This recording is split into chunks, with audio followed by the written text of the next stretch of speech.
오늘 역사 강의를 해주실 이주희 강사님을 소개합니다.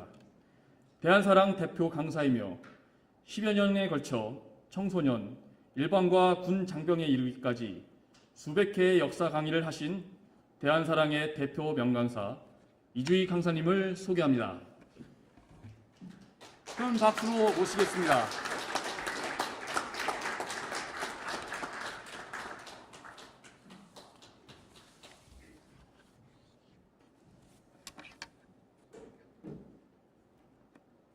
네, 반갑습니다. 저는 대한사랑 교육위와 이주희라고 합니다. 반갑습니다.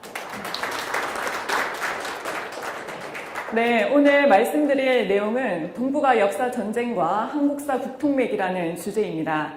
중국과 일본의 역사 왜곡, 그것은 우리나라에 아주 깊숙이 침투되어 있고 그것이 아직 청산되지 않았다라는 면에서 동북아는 아직 역사 전쟁 중이다라고 말씀드릴 수 있고요. 그 와중에도 우리의 진실의 그 진정한 우리의 그 역사 계보라고 할 수 있습니다.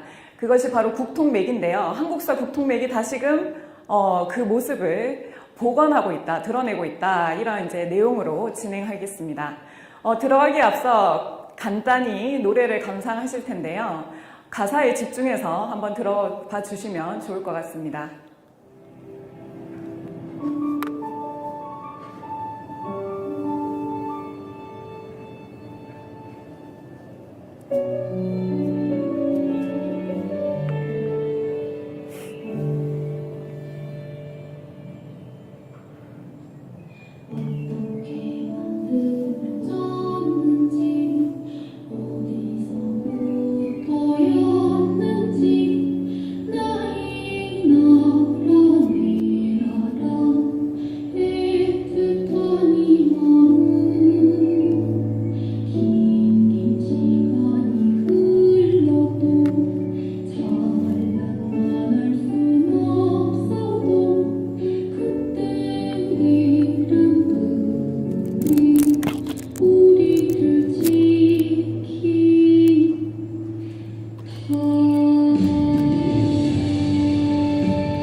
네, 대한제국을 이어서 대한민국에서 살고 있는데요. 우리의 대한은 과연 어디에서 시작했는가? 그리고 그 대한이 그 걸어온 한 걸음걸음이 모여서 역사가 이어져 왔고 그것을 나라가 이어져온 계보다, 족보다라고 해서 국통맥이라고 합니다. 그런데 우리의 고대 역사를 우리나라에서 실제로 어떻게 가르치고 있냐면 사실 고대에는 한반도 북부는 중국의 식민지라고 함은 기자가 와서 왕을 해서 기자조선, 위만이 와서 왕을 했던 위만조선, 그리고 한나라의 식민 통치기구에 있었던 한사군으로 이어진다라고 얘기를 합니다. 그리고 한반도의 남부는 고대에 임나일본부라고 하는 일본의 식민 통치기구를 설치를 해서 강력한 야마토 외가 실질적으로 지배를 했었다라는 이렇게 이제 중국과 일본의 식민지로 시작하는 역사로 가르치고 배우고 있습니다. 이것은 어떻게 하냐면 고대의 우리 역사를 살펴볼 때 너희들은 식민지의 역사로 시작을 했기 때문에 너희 스스로 자립을 할 수 없고 독립을 할 수 없다.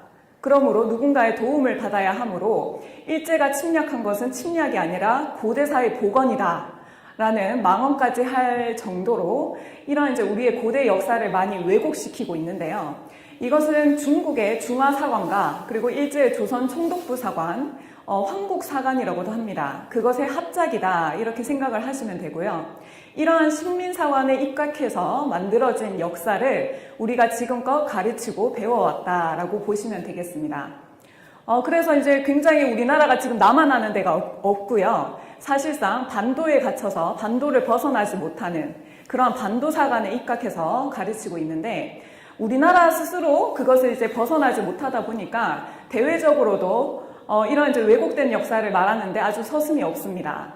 대표적으로는 트럼프 정부 때 트럼프 대통령과 그리고 이제 중국의 시진핑 국가주석이 만남을 가졌는데요. 미중 정상회담 이후에 트럼프 대통령이 그 뒷얘기를 공개를 했습니다. 그런데 어떤 얘기를 했냐면 내가 시진핑 주석에게 한중 역사 수업을 들었다. 몇 시간 동안 수업을 들었는데 그것은 북한에 관한 것뿐만이 아니라 한국 전체에 관한 역사를 나에게 수업을 해주었는데 들어보니까 한국은 사실 중국의 일부였다. 이러한 얘기를 이어서 했습니다. 그래서 미국 언론에서도 굉장히 난리가 났죠. 트럼프가 너무 아시아 역사에 대한 식견이 없고 무지하다. 그래서 한국이 격분할 일이다. 이렇게 하면서 그 무지를 질타하기는 했었는데 실제로 이 미국과 중국의 그 정상들의 입에서 이러한 말이 나왔다는 것은 굉장히 충격적인 일이었습니다. 그리고 더군다나 미국은 우리와 우방 국가이고 또 중국의 입장에서는 또 중국을 또 견제를 해야 되는데 시진핑이 실제 이 워딩을 했는지 아니면은 트럼프 대통령이 뭔가 이렇게 외교 과정에서 잘못 이해를 한 것인지는 정확하진 않습니다.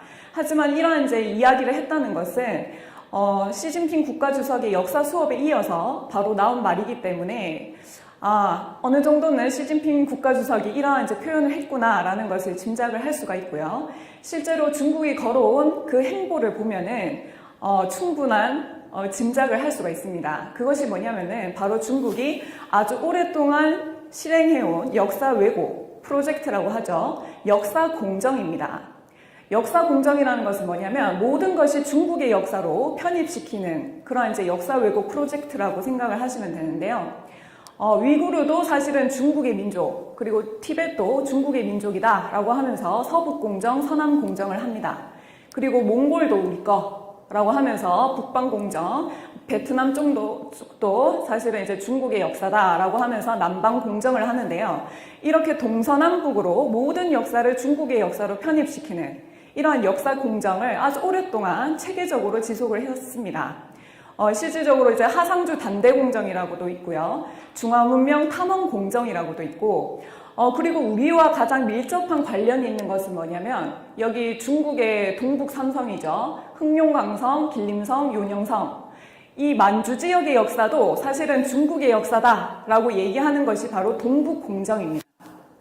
만주 지역에서는 고대 한국인들의 우리 선조들의 활동 무대였기 때문에 실질적으로 이 동북공정을 통해서 어떤 이야기를, 어떤 주장을 펼치냐면 한국의 고대, 그 고조선, 그리고 부여, 고구려, 발해 이러한 나라들은 모두 중국의 역사다. 이러한 얘기를 하는 거죠. 동북공정을 통해서. 그렇게 하면서 실질적으로는 그 나라들이 사실은 국가 형태도 아니었고 중국의 일부였다라고 얘기를 하면서 지방 정권 형태였다라고까지 망언을 합니다. 그래서 이런 이제 동북 공정의 일환으로서 볼 때는 시진핑 국가주석이 저러한 얘기를 했을 것은 너무나도 뭐 당연하게 우리가 유추를 해볼 수가 있고요. 그리고 지금은 중국은 어떻냐면은 동북 공정이라든지 서북 공정, 서남 공정 이런 역사 공정들을 모두 끝마친 상태입니다. 그리고는 새로운 공정을 하고 있는데요. 그것이 뭐냐면은 중화문명 전파 선전 공정입니다. 지금까지 완료한 그 역사 공정들을 전 세계를 대상으로 우리가 홍보를 하겠다. 그리고 더불어서는 한국의 모든 문화들을 중국의 문화로 흡수하는 그 작업을 하고 있습니다. 그래서 김치도 사실은 파오차이가 원조고, 그리고 한국의 그 한복도 사실은 한푸가 원형이다. 이런 얘기를 하고요. 뭐 김치 한복뿐만이 아니라 뭐 매듭장, 그리고 인물, 심지어 음식까지도 모두 중국의 것이다. 이렇게 주장을 하고 있습니다. 그리고는 이제 실제 그 지도를 그릴 때는 만리장성이 이 한반도 땅을 뚫고 들어와 있는 이러한 지도를 서슴없이 그리죠. 그래서 중국은 지금 전 세계를 대상으로 그들이 해왔던 역사 공정뿐만이 아니라 모든 한국의 문화를 중국의 문화로 편입하는 중화문명 전파 선전 공정을 대대적으로 하고 있고요. 이렇게 중국이 자국의 역사인식을 세계를 상대로 심고 있는 동안 우리나라는 어떤 대응을 하고 있는가, 그것을 한번 살펴보도록 하겠습니다. 국립중앙박물관에 올해 3월부터 걸려있던 디지털 지도가 역사적으로 전혀 근거 없는 내용을 담고 있는 걸로 드러났습니다. 주로 중국의 학자들이 주장하는 내용인데 정관석 기자가 단독 취재했습니다. 이곳은 국립중앙박물관 3층에 있는 중국유물 전시관입니다. 입구에 들어서면 관람객들에게 중국의 역사를 보여주는 영상 지도가 전시되어 있습니다. 그런데 어제까지만 해도 다른 지도가 걸려 있었습니다. 모든 영상 입구에 확인해보니 삼국지 위나라가 삼색이 백제와 마랑이 있어 지금의 수도권과 충청남도 일대까지 다스린 것으로 나옵니다. 또 한나라 영토가 한강 이북 지역을 뒤덮고 있는데 모두 역사적 사실과는 전혀 다릅니다. 위지에 붙은 동의전이라는 의미에서 그렇게 하는 것 같아요. 그거는 우수적으로 과거 인도문이나 이런 건 폐지되고 무변하고 하거든요. 그러니까 한경 북도 지역까지 한상은 범위라는 것 자체 적절히 잘못되어 있어요. 14세기부터 17세기까지 명나라 영토가 만주 지역을 넘어서는 것, 동북공정을 외쳐온 중국의 논리와 크게 다르지 않습니다. 중국 학자들이 주장하는 지도거든요. 소수민족들의 역사가 다 중국 사람들이 중국의 논리거든요. 중국 쪽의 입장을 대변할 수 있는 자료를 보고서 작성한 지도가 다 아닙니다. 3월부터 반년의 전시 기간 동안 박물관을 찾은 관람객은 50만 명이 넘습니다. 지도 제작에 1억 2천만 원을 들였는데 외부 전문가 감수도 받지 않았다가 지적이 나오자 어제 황급히 영상을 수정했습니다.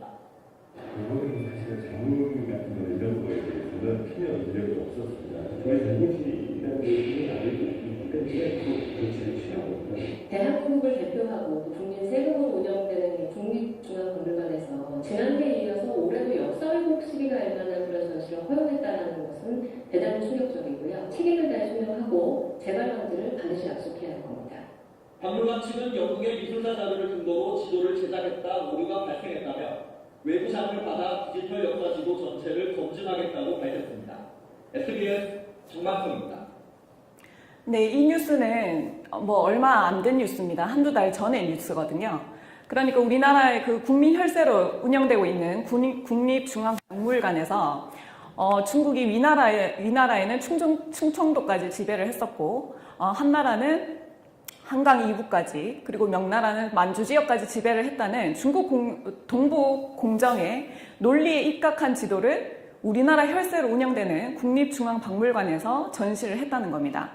그래서 이것이 이제 굉장한 논란거리가 되었고요. 이것이 수정을 했다고는 하지만 사실 이러한 이제 역사 왜곡에 대응하지 못하는 이러한 이제 미온적 태도는 사실 하루 이틀의 일이 아닙니다. 굉장히 오래된 일인데요. 실제로 노무현 정부 때부터 중국의 동북공정 이것이 너무 심각하니까 우리가 이것을 대응을 해야 된다라는 취지에서 동북아 역사재단이라는 기관을 만들었습니다.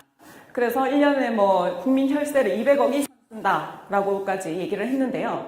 그 동북아 역사재단에서 놀랍게도 중국의 동북공정 지도와 완전히 일치하는 똑같은 지도를 만들어냈습니다.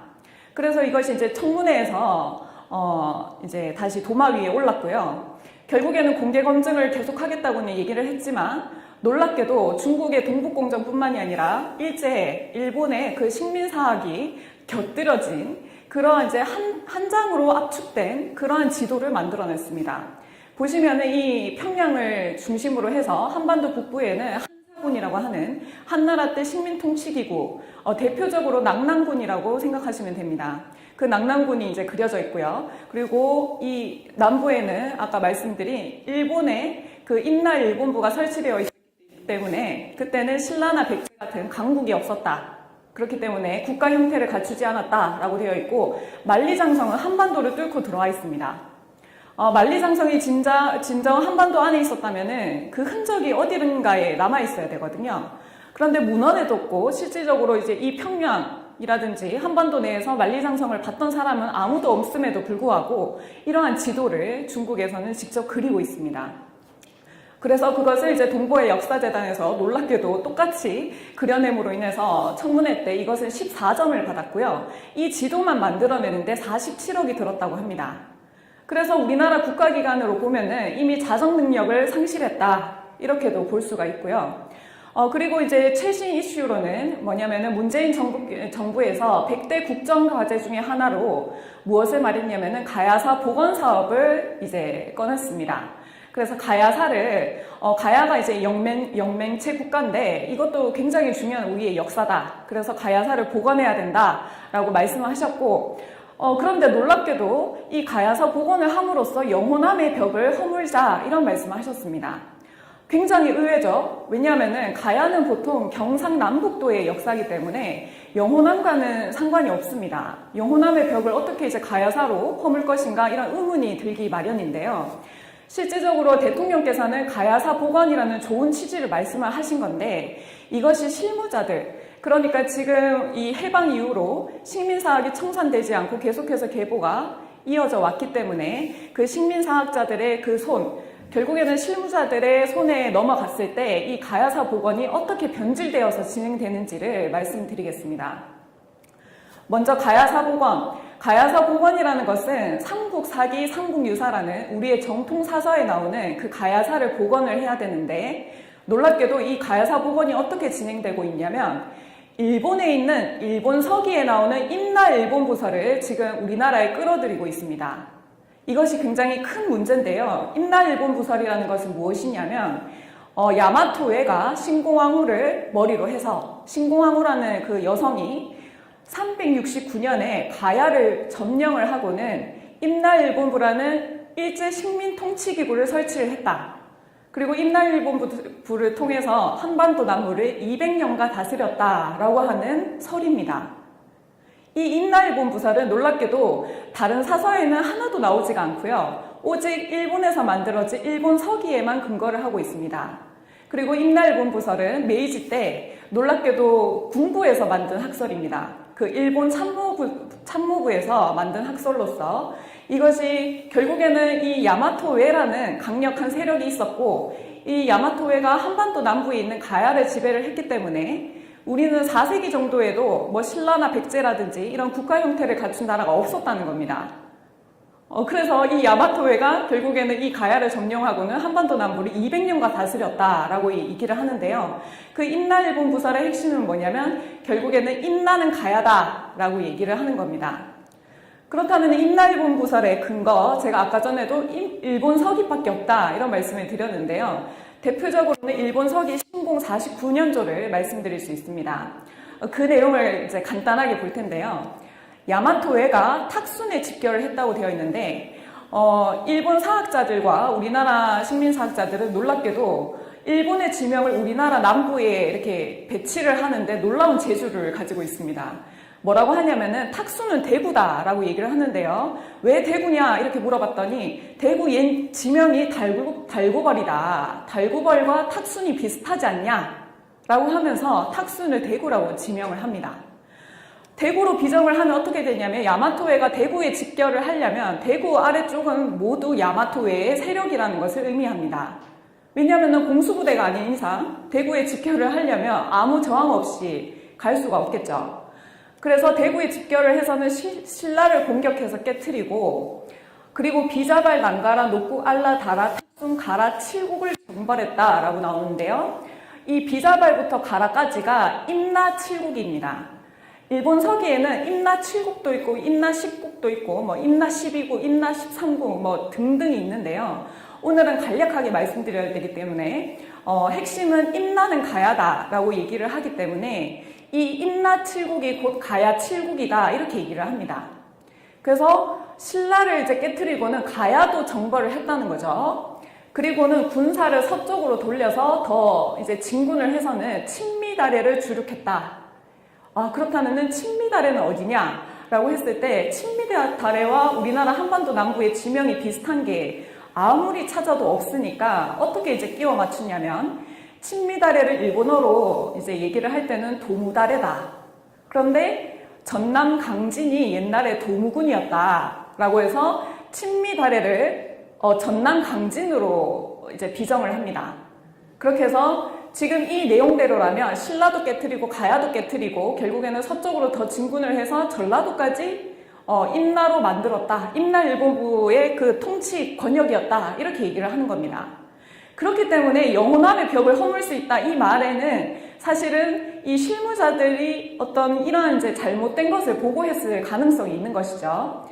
옛날에는 임나는 가야다라고 하면서 가야는 경상남북도에만 이제 한정되어 있었으니까 임나는 뭐 경상도 땅이다 이렇게 얘기를 했지만 지금은 전라도까지 임나 지역이다 이렇게까지 얘기를 하고 있는 실정입니다. 그래서 이제 가야사 복원 사업의 실질적인 결과물이라고 할 수 있는데요. 국립중앙박물관에서 가야 본성 전시회를 열었고 그리고 이제 몇 달 뒤에 이제 부산에서도 가야 본성 전시회를 열었습니다. 실제로 뭘 전시했느냐 보니까 이것이 굉장히 심각한 문제여서 국정감사 때 국민의힘 배현진 의원이 이것을 이제 문제 제기를 했는데요. 보시면은 국립중앙박물관에서 가야에 대한 역사를 전시를 했는데 놀랍게도 가야는 우리 삼국 사기 삼국 유사에 따르면은 6가야를 배워왔습니다. 금강가야, 아라가야, 고령가야, 그리고 대가야, 성산가야, 소가야. 선생님들도 많이 들어보셨을 텐데요. 그런데 6가야는 온데간데 없고 지금 가야 7국이라고 해서 비사불 난가라 탁북 알라 다라 탁순 가라라고 해서 일본 서기에 나오는 임나 7국을 가야 7국으로 둔갑을 시켜서 전시를 했습니다. 그리고는 가야사의 대부분의 그 기사들을 서기를 인용을 해놓은 모습인데요. 서기는 뭐냐면은 아까 전에 말씀드린 일본 서기입니다. 그런데 꼼수를 쓴 거죠. 사실 일본 서기를 반영한 점을 이제 숨기고자 일본 서기라고 기술하지 않고 서기라고 기술을 했고요. 일본 서기만 그렇게 축약해서 기술하는 것은 이제 좀 문제가 될 수 있기 때문에 삼국 유사도 유사라고 적어놓고 삼국 사기 같은 경우에는 사기, 동국 통감은 또 통감 이런 식으로 기술을 했습니다. 그런데 선생님들도 잘 아시다시피 논문 하나를 쓰더라도 이런 식으로 사서명을 축약해서 기록하는 경우는 없습니다. 왜냐하면 전혀 다른 사서가 될 수 있기 때문에 그 명을 정확하게 기재하는 것이 보통 통설인데요. 이런 식으로 이제 기술을 하면서 일본 서기를 대거 인용을 했고 그것을 숨기고자 서기라고 기술을 한 모습입니다. 그리고 이제 한반도 남부 지역 그 지도인데요.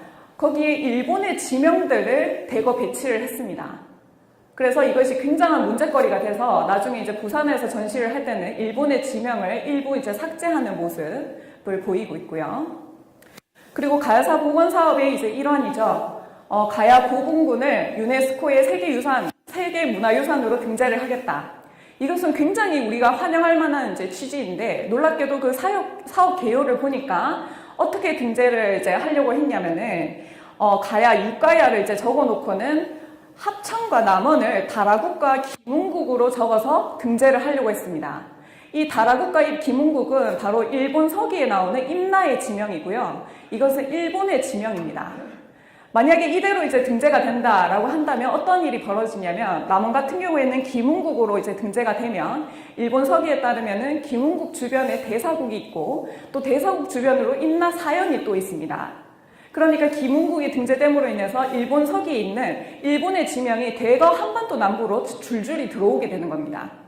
그래서 일본의 지명이 비정하게 되는데요. 우리나라 한반도 남부로 비정되게 되면서 야마토해가 결국에는 200년간 한반도 남부를 지배했다. 그것이 힘을 얻게 되는 그런 결과를 낳게 되는 것입니다. 그래서 이것은 우리나라 스스로도 사실은 국가기관이 뭐 동북아 역사재단이라든지 국사편찬위원회 그리고 이제 국립중앙박물관 이러한 이제 국가기관들이 자정 능력을 상실했다라는 것은 굉장히 통탄할 일인데요. 그렇다면은 실질적으로 이러한 이제 역사 왜곡의 근본 배경이 무엇이냐라는 것을 꼭 한번 짚고 넘어가야 합니다. 그것은 뭐냐면은 바로 우리가 역사의 근원을 한번 이제 들어가 보면은 우리나라의 근원은 환인 당군의 시절이라고 얘기를 할 수 있고요. 그리고 중국의 근원은 사망 오제를 얘기를 합니다. 그리고 일본은 하늘에서 신이 내려와 자신들의 천왕이 되었다고 하는 신무천왕을 그들의 근원으로 뿌리로 삼습니다. 그런데 이들의 관계를 살펴보면 왜 중국과 일본이 우리나라의 역사를 가만두지 못하고 왜곡하는지 그 실상이 드러나게 되는데요. 바로 사망오제라는 분은 역사를 파고 들어가 보면은 우리의 환웅 시절, 바로 환웅 시절 때 서쪽으로 이제 개척을 떠나서 문화를 개발했던 그 환웅의 시절 때의 인물들입니다. 그래서 우리나라에서 건너간 인물들이 바로 중원 땅을 개척을 하고 문화를 개발한 것인데요. 그들이 바로 이제 한족의 뿌리라고 하는 사망오제로 알고 있는데, 놀랍게도 지금 다 연구를 해보면은 사실은 중국에는 한족이 존재하지 않습니다. 중국에서도 사망오제는 모두 동이족으로 얘기를 하거든요. 동이족이 바로 우리의 민족, 우리의 이제 선조들인데, 그리고 신무천왕이라는 분은 바로 단군의 시절 때, 36대 매륵 단군 때, 이쪽이 굉장히 이제 되게 혼란스러웠습니다. 그래서 이제 협야후 배반명이라는 분이 장군이신데, 협야후 배반명이 이쪽으로 넘어가서 해적을 소탕하고 열도를 평정했다. 그리고는 이제 천왕의 자리에 올랐다라고 해서 그분을 신무천왕이라고 하는데요. 신무천왕 역시도 우리의 단군 시절 때 넘어가신 분이다 라는 것을 보시면은 결국에는 중국과 일본이 왜 이렇게 우리나라 역사를 왜곡하지 못해서 안달인가 라는 것은 결국에는 이 역사적 컴플렉스에 있다고 보시면 됩니다. 결국은 열등감이 있는 사람이 진실을 왜곡하기 마련인데요. 그들은 동아시아의 주역이 누구인가? 동아시아의 주역, 결국에는 역사 권력의 주도권을 잡아서 미래의 주역이 될 그 주인공이 누군가라는 것을 봤을 때는 중국과 일본은 한반도에 있던, 그리고 한반도를 넘어서 만주 지역까지 호령했던, 대륙을 호령했던 한민족을 벗어날 수가 없구나 라는 것을 알기 때문에 고대 관계사를, 고대의 한일 관계사라든지 한중 관계사를 모두 역으로 뒤집으려는 그런 역사 왜곡을 하는 것입니다. 그런 와중에도 결국에는 역사의 진실이 중국의 사서에도 있고 또 일본 서기에도 드러나 있는데요. 중국의 사서 같은 경우에는 후한서를 보시면은 이란 뿌리다 라고 얘기를 합니다. 동이는 뿌리 젖자를 썼는데요. 동이는 사실은 뿌리다 이렇게 얘기를 하면서 그들의 이제 근원이 된다 라고 얘기를 하고 있습니다. 사실 중국은 동서남북으로 모두 우리가 뛰어난 한족이고 동서남북으로는 전부 다 오랑캐다 이렇게 얘기를 하면서 동이, 서융, 남만, 북적 이런 얘기를 하는데요. 그것은 어느 정도 시간이 후대에 지나서 이렇게 이제 그 본래의 의미가 퇴색된 것이고요. 동이라는 인물들은 원래 어지러서 생명을 좋아하고 그리고 만물이 땅에 근본하여 산출되는 것과 같다. 그리고 천성이 유순하여 도리로서 다스리기 쉽기 때문에 실제로 그 동이의 땅에는 군자국과 불사국이 있다. 이러한 기록들이 있습니다. 그래서 이제 공자도 나도 군자가 살고 있는 그 나라에 가서 살고 싶다. 이렇게 얘기를 할 정도로 그 중국의 입장에서도 군자국과 불사국, 죽지 않는 그런 나라를 이제 숭상을 했다는 것이죠.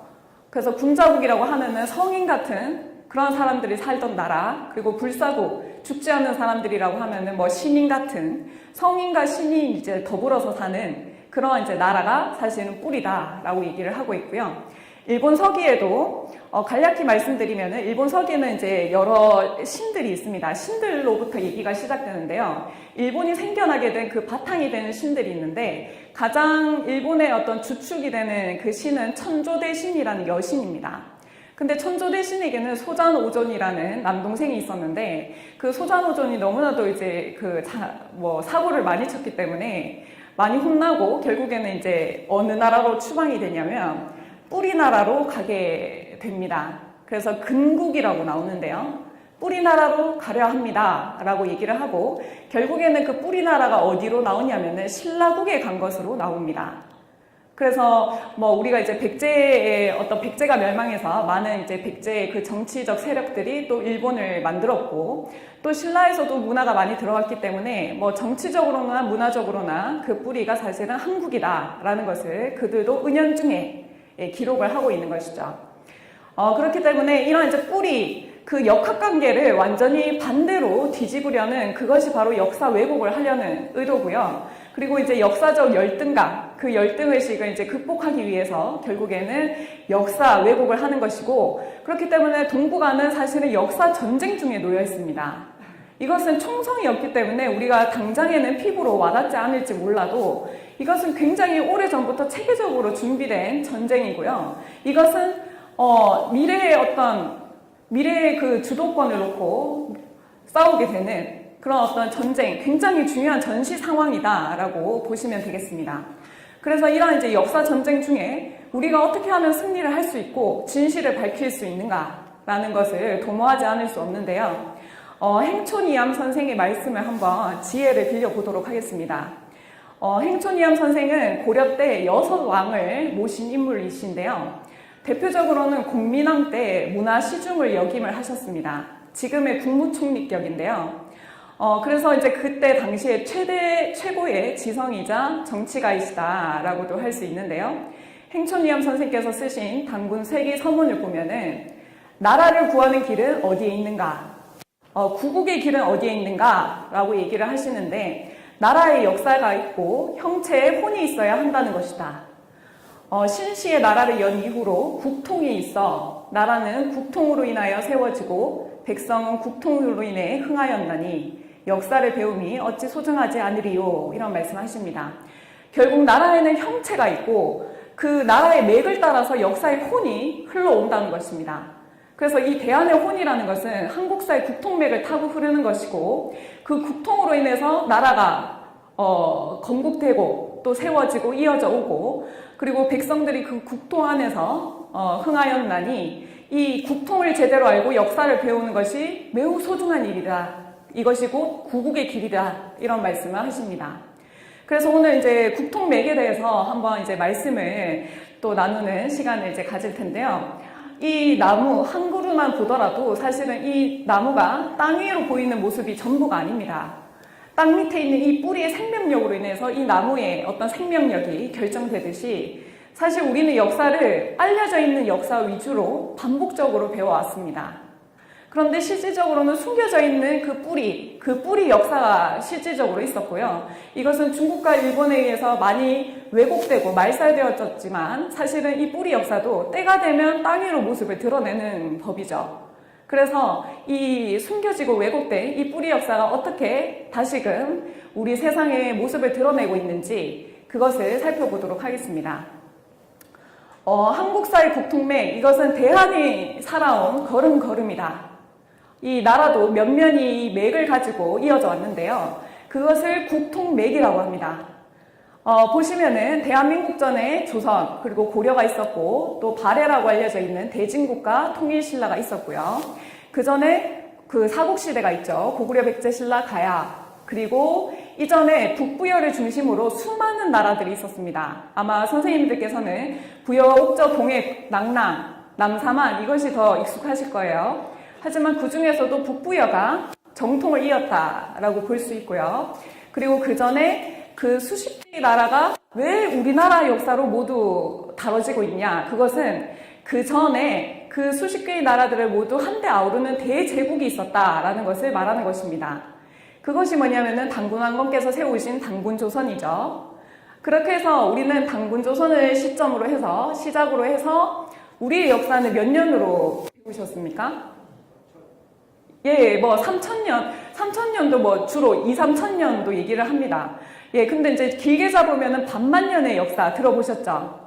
예, 만년의 반이라고 해서 5,000년의 역사를 다루는데요. 그것이 바로 당군조선으로부터 해서 5,000년, 반만년의 역사를 배워왔는데, 놀랍게도 역사가 이제 성립되려면 그 문헌적 뒷받침이 되어야 되고요. 사료가 있어야 되고, 또 고고학적인 뒷받침이 이루어져야 됩니다. 그것이 이제 유물유적이죠. 그런데 놀랍게도 그것이 세상에 모습을 드러냈습니다. 때가 돼서 이 뿌리 역사가 비로소 세상의 모습을 드러내고 그것이 이제 다시금 밝혀지고 복원되고 있는데요. 당군조선은 이전에도 나라가 있었고 역사가 성립했다라는 것이 사료도 드러나고 유물유적도 드러나고 있습니다. 그것이 뭐냐면은 바로 배달국이라는 나라가 있었다는 것인데요. 선생님들께서도 어릴 때부터 우리는 당군의 후예이자 또 배달의 민족이다 이런 말씀 들어보셨죠? 예. 지금은 우리 젊은 친구들이 사실은 배달 앱으로 배달의 민족을 많이 접하고 있는데요. 저는 그것도 다행이라고 생각합니다. 왜냐하면 배달의 민족을 만든 사장이 자기 책에 뭐라고 썼냐면은 우리는 어릴 때부터 배달의 민족이라는 말을 써왔다. 배달이라는 나라가 있었다라는 것을 이제 중의적으로 의미를 담기 위해서 배달의 민족이라고 이름을 지었다고 합니다. 그렇기 때문에 우리는 배달의 민족, 배달의 기수 이런 말을 늘상 써왔는데요. 실제로 바람의 파이터 김영희도 나는 한국 사람이다, 배달 사람이다 라는 것을 이제 알리기 위해서 이름을 김배달이라고 고쳤습니다. 그래서 이제 이 당군조선 전에는 배달국이라는 나라가 있었고 또 그전에는 황국이라는 나라도 존재했었다라는 것이 밝혀지고 있고 이 두 나라가 추가되었을 뿐인데 자그마치 우리의 그 한국사 국통맥은 9,000년에 달하는 실질적으로 이 유구한 역사의 모습을 지금 드러내고 있습니다. 그래서 학교에서 주로 반복적으로 배우고 있는 역사는 삼국시대로부터 2000년의 역사고요. 그리고 한국배달 조선 북부여로 이어지는 이 뿌리 역사 시대가 놀랍게도 7200년입니다. 그러니까 우리는 학교에서 빙산의 일각에 달하는 그냥 그저 뭐 조금 드러난 그리고 외세에 시달리고 그리고 사대주의에 빠지게 되는 우리의 본래 정신을 잃게 되는 그 역사 과정을 배워왔지만 사실은 이 7000년에 달하는 유구한 역사를 가진 대한의 혼의 정신을 다시금 일으킬 그 뿌리 역사를 우리는 그동안 잃고 있었다는 것입니다. 그래서 오늘 그 역사를 복원을 해볼 텐데요. 학계에서는 아직 그 식민사학을 완전히 극복을 하지 못했기 때문에 사실 1945년 8월 15일 그날 영토는 회복했지만 우리는 역사는 광복하지 못했습니다. 역사는 완전히 회복을 하지 못했기 때문에 지금 학계에서는 고조선 1호 박사를 내세우고 있는 송모모 교수는 방송에 나와서 뭐라고 얘기를 하냐면 당군은 신화입니다. 그래서 당군은 실존하는 인물이 아닙니다. 라는 것을 공공연히 얘기를 합니다. 그래서 당군조선도 신화로 이제 여겨지고 그럼 당군조선 이전에 있었던 황국 배달을 말할 것도 없죠. 그래서 우리는 이 뿌리를 잃어버린 민족이다 라고 보시면 됩니다. 이 뿌리를 잃어버렸고 그리고 그 뒤에 있는 역사도 보시면은 북부의 역사가 자리를 해야 되는데 그리고 북부여 말고도 많았죠. 동부여, 남부여, 서부여, 뭐 옥저, 동해, 난랑 그런 이제 나라들이 있었음에도 불구하고 중국의 식민지로 맥이 막혔고요. 그리고 가야는 인라일본부로 지금 맥이 완전히 막혀버렸습니다. 그래서 이 뿌리를 찾아서 이 맥을 완전히 뚫어야 우리의 본래 그 대한의 혼이 살아 숨쉬는 진정한 9,000년 한국사의 국통맥이 살아 숨쉬게 되는데요. 오늘 그것을 할 것이고 이 국통맥을 회복함으로 인해서 이 뿌리 역사를 되찾는 것 이것은 중국과 일본의 그 식민사관을 뛰어넘어서 진정한 대한사관에 눈뜨는 길이다 이렇게 생각을 하시면 됩니다. 그래서 대한민국의 국적을 가지고 있다 하더라도 이 뿌리 역사를 아는 사람과 모르는 사람은 사실 질적으로 완전히 다른 사람입니다. 이 뿌리 역사를 회복한 사람만이 대한사관에 눈뜬 진정한 대한국인이다 이렇게 말씀드릴 수 있고요. 이 뿌리 역사를 잃어버리고 계속해서 살아간다면 소환사관에 갇힌 소환국인이다. 예, 이런 말씀을 드릴 수 있겠습니다. 그래서 이제 이 뿌리 역사를 중심으로 오늘 국통맥을 전개를 할 텐데요. 그렇게 하기 전에는 우리 학계에서는 주로 당군조선을 다룰 때 당군 신화를 중심으로 얘기를 하죠. 시작을 하기 때문에 그 당군 신화를 통해서 어떻게 그 역사의 진실을 들여다볼 수 있는지 사실은 당군 사화라고 하는 것이 맞는데요. 그것을 한번 살펴보도록 하겠습니다. 우리나라에는 우리의 역사를 알 수 있는 중요한 사서들이 있습니다. 대표적으로 삼국사기, 삼국유사가 이제 정통 사서인데요. 보시면은 김부식이 쓴 삼국사기는 삼국의 역사만을 다루고 있습니다. 삼국이라 함은 고구려, 백제, 신라 삼국이기 때문에 우리가 당군조선도 있었고 북부여도 있었고 이런 이제 고대 역사를 알기는 어렵습니다. 그래서 삼국사기만 읽어본다면 삼국으로부터 뭐 역사가 시작되나 이렇게 생각할 수밖에 없겠죠. 그런 아쉬움이 있지만 사실 우리나라에도 여러 역사가 있었다라고 해서 일현선사께서 삼국유사를 이제 집필을 하십니다.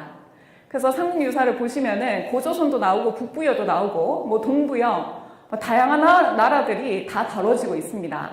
굉장히 중요한 단초죠. 하지만 읽어보시면 전체적인 맥을 일목요연하게 잡기가 매우 어렵게 되어 있습니다. 그렇다 보니까 이 삼국유사를 빌미로 해서 단군 신화가 만들어지게 되는데요. 선생님들께서 어렸을 때부터 늘상 배워오셨던 그 단군 신화 이야기를 다시 한번 살펴보면서 이것이 어떻게 역사적 진실을 함의하고 있는지 한번 살펴보겠습니다. 먼저 삼국유사 고조선조를 보시면은 놀랍게도 제가 말씀드린 황국배달조선이 다 들어있습니다. 지금 삼국유사만 가지고도 사실 황국배달조선으로 이어지는 우리나라 역사 맥을 잡을 수 있는데요. 보시면은 옛적에 황국이 있었다라고 되어 있죠. 그리고 신시, 환웅께서 신시에 이제 이르러서 신의 도시를 열었다라고 되어 있는데 이것이 바로 배달국입니다. 그래서 우리는 배달신시라고도 하는데요. 그래서 황국 배달 그리고 또 단군조선까지 나와 있으니 우리의 뿌리 역사를 그 삼국유사 고조선조만으로도 충분히 맥을 잡을 수가 있습니다. 그런데 이 내용을 바탕으로 이러한 어떤 국통맥을 바로잡기보다는 사실 일제에서 단군 신화를 만들어내죠. 그 단군 신화의 내용을 다시 한번 상기시켜 보겠습니다. 삼국유사에 나타나는 환인, 환웅의 이야기인데요. 하늘에 환인이라는 하느님이 계셨고 그분에게 환웅이라는 아들이 있었는데 인간 세상을 다스릴 뜻을 품고 있었다라고 해서 어디로 내려오셨다고 들으셨어요? 예, 환웅께서는 우리나라 백두산의 털을 잡으셨다라고 했죠. 그 백두산에 왔더니 곰과 호랑이가 있었고 우리도 당신과 같은 사람이 되고 싶습니다라고 했더니 환웅께서 어떤 공부법을 이제 전수를 하셨냐 들어보셨을 겁니다. 예, 마늘과 쑥을 주고는 100일 수행을 시켰다라고 되어 있죠. 그래서 이제 결국에는 힘들게 그 100일 수행을 하는 와중에 결국에는 호랑이는 그것을 이제 완수하지 못하고 중도 포기를 하고 곰은 힘들지만 어떻게든 그 끈기를 가지고는 결국에는 완주를 했다라고 해서 곰이 갑자기 털이 빠지고 누구로 변한다고 들으셨어요? 그렇죠. S라인의 웅녀로 변하고 또 이제 환웅과 결혼을 하셔서 우리의 그 단군조선을 세우신 단군을 낳게 되시고 이 단군께서는 자그마치 삼국유사에 따르면은 1908세를 살다가 하늘에 올라가 신선이 되었다라고 합니다. 예, 이것이 우리가 이제 늘상 배워왔던 우리의 첫 역사고요. 역사의 시작이자 그리고 단군 신화라고 알고 있죠. 그런데 신화라고 하는 것은 사실 역사적 진실을 담고 있습니다. 모든 역사, 모든 나라의 역사를 보시면은 신화가 없는 역사는 시작이 없는 역사입니다. 그래서 고대에는 다 신화적인 형태로 전수가 되고요. 학자라면은 결국에는 그 신화의 문을 열고 들어가서 어떤 역사적 사실을 담고 있는가, 그것을 밝혀내고 이 신화가 하나의 어떤 역사적 진실을 밝히는 단초가 된다라는 적극적인 자세로 임해야 되는데 우리나라 그 학자, 그 강단사학의 주류 사람들은 단군은 신화니까 실존 인물이 아니라는 겁니다. 실존 인물도 아니고 조선은 뭐 있지도 않았고 기자조선, 위만조선 한사군으로 이제 쭉쭉 진행이 된다 이런 식으로 얘기를 하는 거죠. 이것은 뭐냐면은 단군 신화라는 것은 뭐냐면 기나긴 7,000년의 뿌리 역사가 단군 신화라는 이름으로 압축되어 버린 것입니다. 그렇기 때문에 이것을 압축을 풀면은 우리가 실제로 우리 눈앞에 7,000년의 실제 역사가 모습을 드러내게 되는데요. 저와 함께 오늘 압축을 풀어보도록 하겠습니다. 그 압축을 풀기 위해서는 2가지 정도 키워드를 해결을 하셔야 됩니다. 첫 번째 키워드는 뭐냐면은 이분들의 공통점이 무엇인가요? 예, 그렇죠. 대통령이라는 관직명이 동일합니다. 남자이기도 하네요. 어떤 데서는 공통점을 이제 남자라고 하시던데. 네, 이분들은 성함은 달라도 관직명이 대통령으로 동일하듯이 사실 선생님들이 알고 계신 환인, 환웅, 단군이라는 것은 한 개인의 이름이 아니라 대통령과 같은 관직명입니다. 그렇기 때문에 환인도 여러분, 환웅도 여러분, 단군도 여러분이 계셨다는 것이죠. 환인은 7분이 계셨고 환웅은 18분, 단군은 47분이 계셨습니다. 그렇기 때문에 3대로 이어지는 가족사가 아니라 사실은 72대로 이어지는 실존했었던 황국배달 조선의 역사라는 것입니다. 그래서 환인이 통치하셨던 나라가 황국이고 환웅의 나라가 배달, 그리고 단군께서 통치하셨던 나라가 단군 조선입니다. 그리고 2번째 키워드가 또 필요한데요. 그것은 이제 지금은 교과서에서도 이제 수정이 되었습니다. 우리가 이제 곰과 호랑이 짐승들로 알고 있었던 그 존재는 사실은 곰을 상징으로 삼았던 곰부족, 웅족과 그리고 호랑이를 상징으로 삼았던 호족. 그러니까 짐승들의 이야기가 아니라 사실은 곰부족과 호랑이 부족의 실존 역사였다라는 것입니다. 그래서 동물들을 자신들의 상징으로 삼는 것을 토테미즘이라고 하는데요. 이러한 것은 현대에도 늘상 이용하고 있습니다. 사용되고 있는데요. 뭐 야구팀을 보시면은 전부 이제 구단의 상징이 동물이지 않습니까? 그리고 이제 군부대도 보시면은 뭐 청룡부대, 백호부대 많죠. 황소부대. 그러니까 이제 동물의 특징을 자신들의 상징으로 삼는 거, 이런 이제 토템이라는 문화의 연장선으로 봐야 되지. 곰이 우리의 조상이다. 그러면 뭐 우리가 곰 유전자를 받았다는 겁니까? 팥 심은데 팥 나고 콩 심은데 콩 나는데. 네, 그래서 이제 이런 이 두 가지 키워드를 우리가 확보를 했으니까요. 이제는 단군 신화라는 압축을 풀어서 실제 이 7,000년의 뿌리 역사가 어떻게 이어져 왔는지, 몇 면이 이어져 왔고 그것이 어떻게 이제 전개가 되는지를 한번 투어를 떠나보는 느낌으로 같이 한번 살펴보겠습니다. 먼저 황국이라는 나라입니다. 황국은 사실 일제시대 때 말살되게 되는데요. 그것은 뭐냐면 조선사 편수의 산하기관이 있었습니다. 그게 뭐냐면은 조선 총독부의 산하기관이죠. 그것이 바로 조선사 편수회라는 것인데요. 이것은 일왕의 특명으로 만들어진 조선사 말살기관입니다. 그래서 조선사를 완전히 말살시켜서 조선인들의 혼을 일본인으로 만들어라. 그렇게 할 때만이 영구적인 지배를 할 수 있다라고 얘기를 했고요. 조선사 편수회에는 대표적인 3인방이 있습니다. 이 중에서도 오늘 황국 관련해서 말씀드린 인물은 바로 이만희씨 류입니다. 금소령이라고도 하는데요. 이만희씨 류의 그 스승이 츠고이 쿠메조인데요. 아까 보여드린 게 바로 이제 삼국유사 고조선조의 옛적의 황국에 있었다. 옛적의 황국에 있었다. 그 구절을 잠시 보여드렸습니다. 그것이 원문이 뭐냐면은 석유환국이라고 해서요. 옛적에 있었다. 황국이라는 나라가 라고 되어 있습니다. 이만희씨 류의 스승인 츠고이 쿠메조는 1904년에 이미 삼국유사를 교정을 봐서 이 동경대제본을 냈습니다. 이미 이제 이만희씨 류 스승도 황국을 건드리진 않았어요.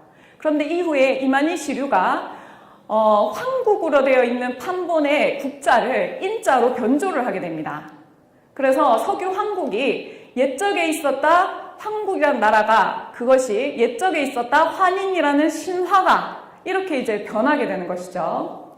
그래서 이제 이만희씨 류는 스승도 건드리지 않았던 그 황국이라고 적혀있는 삼국유사 판본에 그 나라 국자를 인자로 변조를 하게 되는데요. 이것은 어떤 결과를 낳게 되냐면 이 황국이라는 한 나라의 존재 자체를 완전히 뿌리 뽑아버립니다.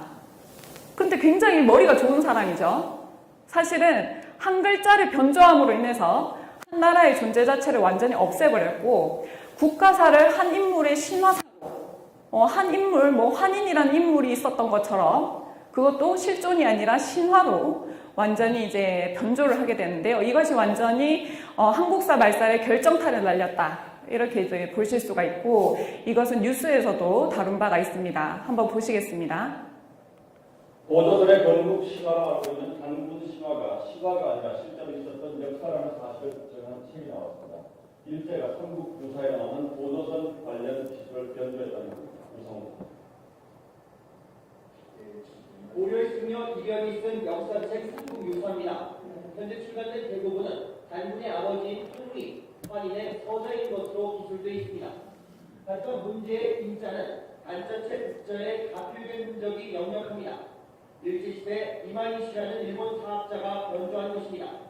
변조 이전의 삼국유사를 보고 정리한 동경대제 대가문에는 국자로 분명히 기술되어 있습니다. 한민족이 단국조선 전에 이미 한국이라는 나라를 형성했다는 역사적 사실을 일제가 왜곡했다는 분석입니다. 이런 주장을 실기한 저자는 사학자가 아닌 현지 교육과학기술도 과장입니다. 그때 일본 역사학교에서 의혹 사건 났을 때 그때 제가 25학년을 나왔습니다. 한일관 역사학교 아니라 고조선 역사가 왜곡됐다는 걸 알고 그때 대책반에서 이 관련자를 조사했습니다. 성 과장은 4년 동안 방대한 자료를 모아 단군조선이 후적 신화가 아니라 실제 역사임을 조목조목 증명해 사학계에 큰 파장을 불렀습니다. 한국적으로 보고 끊어지고 나면은 이것이 회복되는데 걸리는 200년이 걸리고 합니다. 그래서 그 도구만 잡혔기 때문에 우리 보도선의 본질을 보지 못했다고 합니다. 비단 역사학자뿐 아니라 일반인도 다른 역사에 관심과 애정을 가져야 한다고 보도하자는 방법입니다. SBS 구사국입니다. 네, 그래서 이제 황국이라는 나라를 한번 보시면은 황국은 한민족만의 나라다 이렇게 보시기는 어렵고요. 황국은 인류 최초의 나라다. 그리고 세계 연방국가의 형태를 가지고 있었다라고 생각을 하시면 됩니다. 그래서 천산이 지금 뭐 이곳이나 이곳으로 바이칼 호수 근처나 뭐 천산 산맥으로 지금 이제 추측이 되는데요. 천산을 중심으로 해서 12분국으로 나누어서 다스렸다. 그래서 세계 연방국가 형태로 인류 최초의 나라인 황국이 존재했었다라고 생각을 하시면 되고, 이 황기, 우리는 서기를 늘상 사용하죠. 올해로 2021년인데요. 이제는 이제 황기를 또 이제 한번 아실 필요가 있지 않나 싶습니다. 그래서 황기는 9218년, 지금으로부터 9000년 전, 9218년이고, 이 황국이라는 나라는 놀랍게도 3000년 동안 지속이 되었다고 되어 있습니다. 나라가 오랫동안 지속이 되려면 굉장히 안정적이어야 되고요. 그리고 사실 우리가 어떻게 보면 편견입니다. 역사시대 구분을 할 때 구석기, 신석기, 청동기, 철기 이런 식으로 물질 중심으로 실증사학이라고도 하는데요. 유물유적 중심으로만 보다 보니까 정신사를 놓치는 측면이 있는데 정신사를 말하는 석학들은 뭐라고 하냐면 오히려 고대가 더 살기 좋은 황금시대였다 이렇게 얘기를 합니다. 그래서 헤시오도스도 황금의 시대가 고대에 있었다 이런 얘기를 하고 오히려 이제 철의 시대로 가면서 사람들이 욕심을 가지고 자아를 형성하고 자기의 영역을 지키려고 하고 그렇기 때문에 과학 문명으로 보면은 인류사는 발전했지만 정신사적으로는 퇴보했다 이런 얘기들을 많이 하는데요. 그래서 황국 때는 또 7군의 환인이 다스리셨고 이분들이 이제 어지린자를 쓰셨죠. 이때는 환한민족 환족들의 세상이었는데 그 어지린자를 붙여서 최고 통치자를 환인이라고 했고 무병장수의 문명시대, 그래서 고대일수록 굉장히 오래 살았다는 그런 어떤 기록들이 동서양을 막론하고 많이들 이제 나옵니다. 그래서 이제 세계의 거성문화를 연구하는 마샬 같은 경우에는 고대 사람들은 평화롭고 창조적인 문명의 황금시대를 누렸다 이렇게 얘기를 하고, 테일러 같은 경우에는 BC 4000년의 경계로 그 이전 시대는 황금시대였는데 그 황금시대라는 것이 어떤 시대냐라고 봤을 때는 완전한 미덕을 갖춘 사람들이 살던 시대로 뭐 집단을 침략하거나 싸움이 있거나 전쟁이 있지 않았고 여성과 남성의 지위가 평등했고 계급과 계층과 같은 차별도 없었다.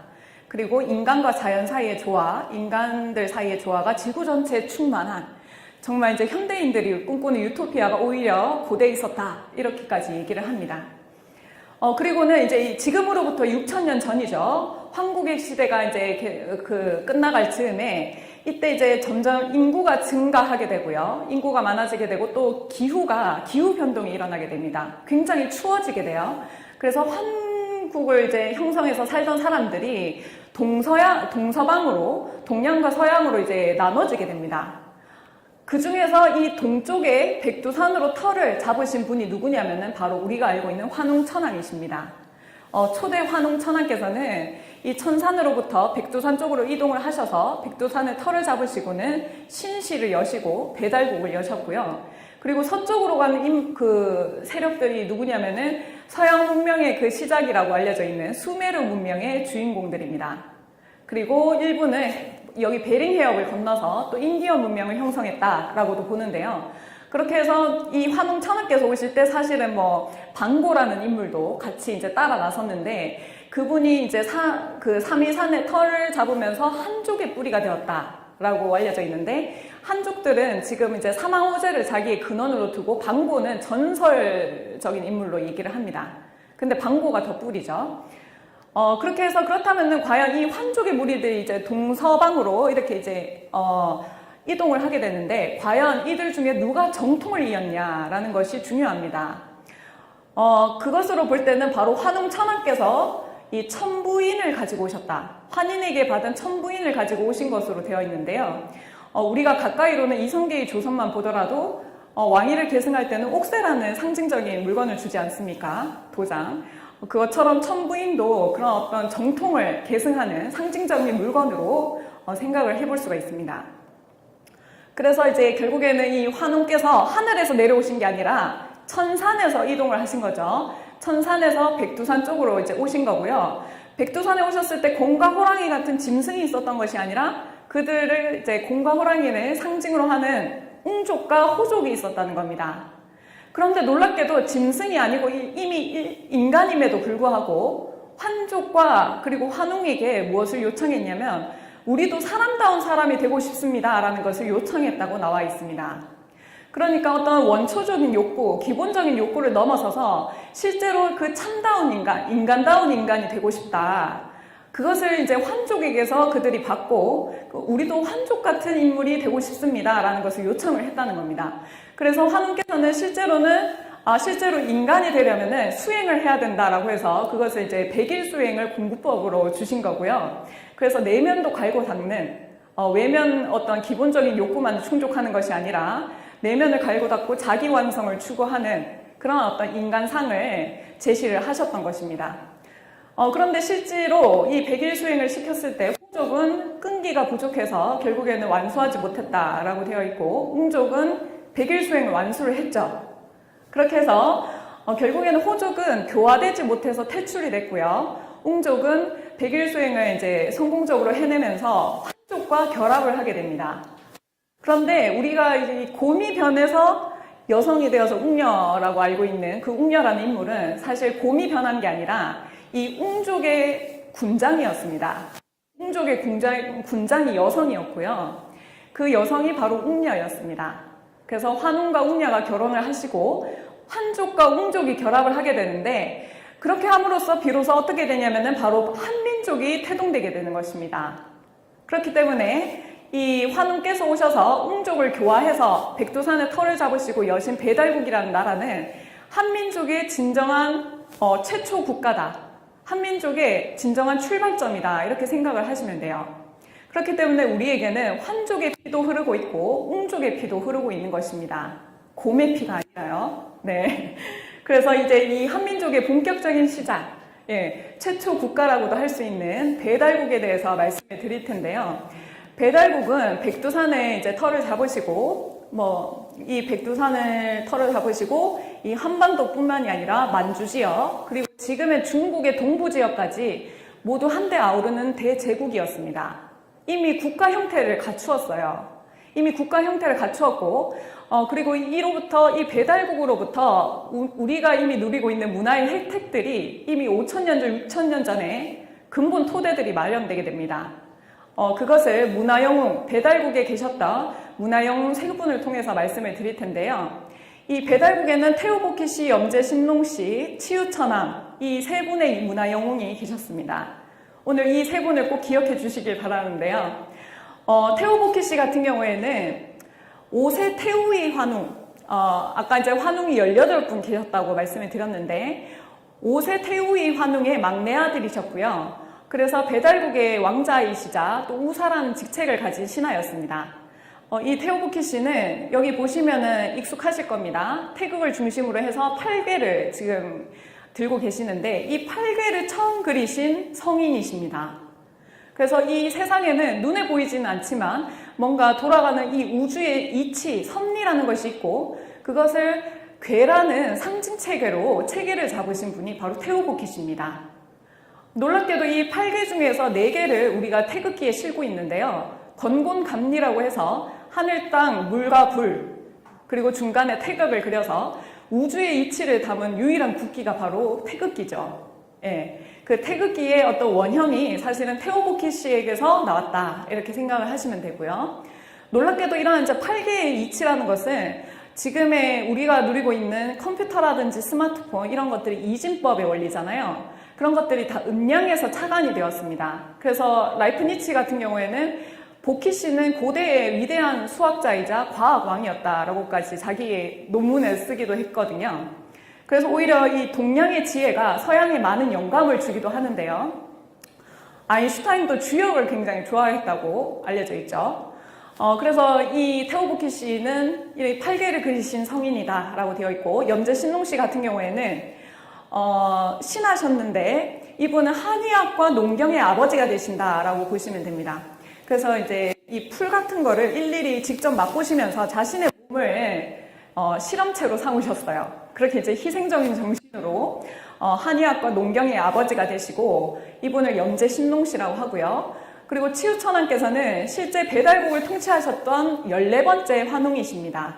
그래서 14번째 좌오지 환웅천왕이시고, 이분은 원래 이 백두산의 털을 잡고 있던 그 수도를 청구로, 또 이도 청구로 천도를 하게 되고, 대표적인 역사적 사례는 뭐냐면은 치유천왕이 사실은 왕 중의 왕인 천자의 위격에 계셨던 분입니다.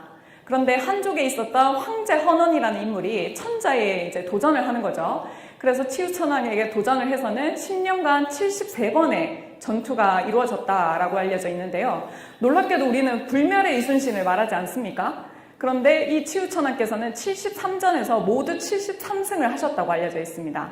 그래서 이 황제 헌원에게 어떤 그 질서를 잡은, 황제 헌원의 질서를 잡은 그런 이제 사례도 이제 알려져 있습니다. 그런데 중국에서는 태오보키 염제신농 치유천왕이라 하는 이 동방 동이족의 성인 그리고 제왕들을 어떻게 묘사를 했냐면, 태오보키 씨는 얼굴만 사람이고 몸은 뱀이다, 이런 식으로 묘사를 했고요. 염제신농은 얼굴은 소고 몸만 사람이다, 치유천왕은 말할 것도 없고 그냥 괴물, 도깨비였다 라고 하면서 배달국에 실존했던 인물들을 신화적인 인물들로 얘기를 하고, 그리고 인격을 파괴하는 이런 일들을 저질렀습니다. 그런 이유는 뭐냐면은 배달국의 그 역사를 숨기려고 하는 의도가 있었죠. 하지만 이제 와서는 어떻게 하냐면은, 사실 한국의 그 뿌리 역사가 유물유적이나 사료적 근거들이 계속해서 출토되고 있기 때문에 중국은 지금에 와서 이런 인물들을 실존 인물로 다시 바꿨고요. 다시 바꿔서 어떻게 하냐면 자신들의 조상으로 지금 홍보를 하고 있습니다. 그래서 태오보키 씨 같은 경우는 인문지조다, 인문학의 모든 그 뿌리다 라고 해서 인문지조라고 모시면서 매년 행사를 합니다. 중국 땅에서. 그 보키 씨 사당도 이제 엄청 크게 지어놓고요. 그래서 이분들은 결국에는 배달국의 문화 영웅이다, 꼭 기억을 해주셔야 되고요. 그렇지만 중국에서도 이런 이제 양심적인 고백을 하시는 분들이 있습니다. 그분들의 말을 이제 빌어서 한번 볼 텐데요. 주울레 총리 같은 경우에는 요하, 송화강 유역에는 모두 조선민족의 발자취가 남아있다. 그곳에서 발굴되는 문물, 비문 등에서 증명되고 있고, 수많은 조선 문헌에도 그 흔적이 남아있다. 그렇기 때문에 고대부터 조선이 중국의 속국이었다고 말하는 것은 황당한 거짓말이다 라고 얘기를 하는데요. 그렇다면 요하 지역에 출토되는 그 문명이 뭐냐라고 봤을 때는 이 홍산 문화라는 것을 오늘 이제 말씀을 드리려고 합니다. 사실 세계 문화의 뿌리는 4대 문명을 얘기를 합니다. 황하 문명, 메소포타미아 문명, 그리고 이집트 문명, 인더스 문명을 얘기를 하죠. 그런데 놀랍게도 이 요하 지역이라고 해서 요하 문명이라고도 하고요. 뭐 발해 연안 문명이라고도 합니다. 그런데 이곳에는 붉은 산들이 많아서 홍산 문화라고도 하는데요. 이 홍산 문화가 이제 출토가 되자 전 세계가 충격에 빠집니다. 왜냐하면은 이 홍산 문화의 시기를 봤을 때는 4대 문명을 훨씬 앞서는데도 이미 국가 단위에 진입을 했다라는 것이 밝혀지기 때문입니다. 그래서 이미 국가 단위에 진입을 했고 놀라운 그 문화력을 보여주고 문화의 우수성을 드러내주는데 4대 문명보다 더 앞선다라는 것이 밝혀지고 있죠. 그래서 중국의 입장에서는 굉장히 떨떠름한 일입니다. 왜냐하면은 중국 같은 경우에는 사실 이 흉노가 무서워서 기존에 있던 장성을 이어서 만리장성을 이제 건축을 했었는데요. 흉노 몰아내고 흉노 너무 무서워서 막 만리장성을 쌓고는 중국 스스로 어떤 얘기를 해왔냐면은, 만리장성 안으로는 뛰어난 한족들이 살고 만리장성 밖은 벌레 같은 그 오랑캐들의 땅이다, 이렇게 얘기를 해왔어요. 자기들 스스로. 그런데 만리장성 밖에서 제5의 문명이 출토가 되었고, 그것은 황하 문명보다 더 오래되고 이미 국가 단위에 진입한 그런 이제 놀라운 문화력을 보여주는 제5의 문명이 출토되게 된 것입니다. 그렇기 때문에 이제 중국은 발등에 불이 떨어진 거죠. 그렇게 하면서 이 문명의 주인이 누구냐라고 계속 이제 파보니까 사실 한민족과의 연관성이 계속해서 드러나고 있습니다. 그렇다 보니까 신비의 왕국이다 라는 뭐 플랜카드를 걸어놓기도 하는데요. 주인은 알 수 없다, 이런 식으로 또 왜곡을 하는 건데, 이 홍산문화는 사실 홍산문화 권역은 따로 있습니다. 근데 넓은 의미에서, 광역의 의미에서 홍산문화라고도 하는 것인데요.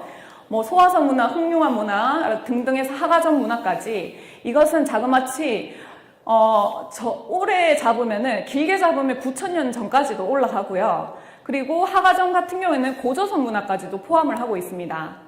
그런데 대부분은 이 홍산문화의 특징은 대부분 5, 6,000년 전에 배달국 시대 때 문명이다라고 생각을 하시면 쉽습니다. 그 홍산문화의 특징은 뭐냐면 1980년대에 여신상이 출토되게 되는데요.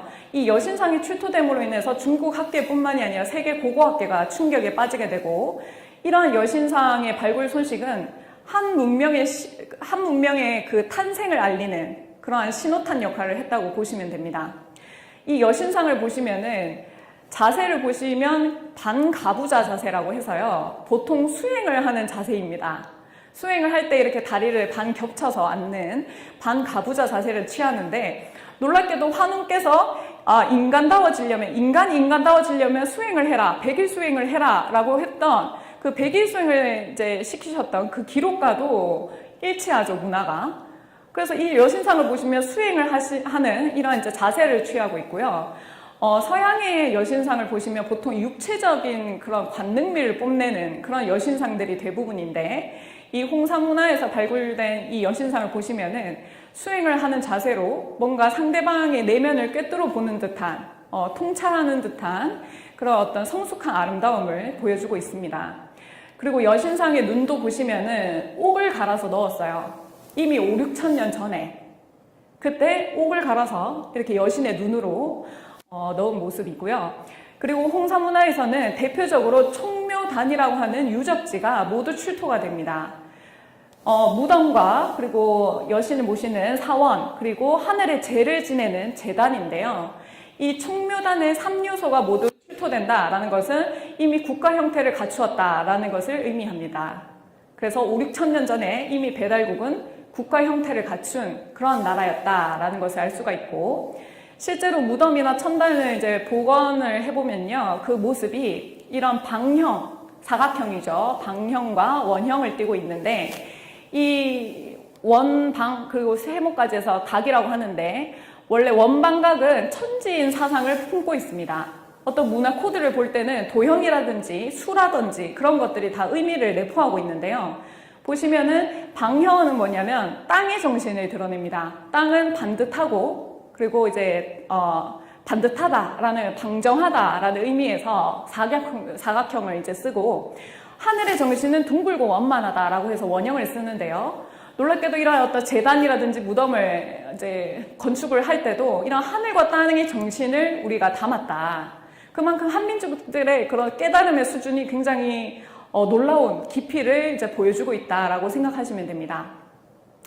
그리고 원형재단을 이제 복원한 모습인데요. 이 원형으로 돼서 3단으로 이루어진 이러한 이제 모습이 홍산문화 권역에서 출토되는 그 재단의 모습입니다. 그런데 지금 현대에도 이 똑같은 모습을 어디서 볼 수 있냐면요. 바로 중국의 북경 천당공원에 가보시면은 똑같은 모습으로 되어 있습니다. 그러니까 그 문화 전수 경로나 뭐 시기를 따져보면은 결국에는 홍산문화에서 이제 황하문화 그쪽으로 이제 들어갔다, 중원 쪽으로 문화가 전수되었다라는 것을 분명하게 알 수가 있고, 그리고 이러한 재단, 하늘에 재를 올리는 이러한 이제 재단의 형식은 사실 뭐 중국이나 우리나라뿐만이 아니라 전 세계적으로 많이 이제 분포가 되어 있는데요. 이집트의 그 피라미드도 초기에는 끝이 평평했습니다. 왜냐하면 지금은 무덤으로 용도를 알고 있지만 초기 피라미드는 재단으로도 쓰였기 때문에 끝이 평평해서 피라미드에 올라서 제를 지냈던 그런 모습을 볼 수가 있고요. 그리고 중동 쪽으로 가보면은 보통 재단은 하늘에 제를 올리는 것이기 때문에 우리도 이제 산꼭대기에 주로 많이 짓습니다.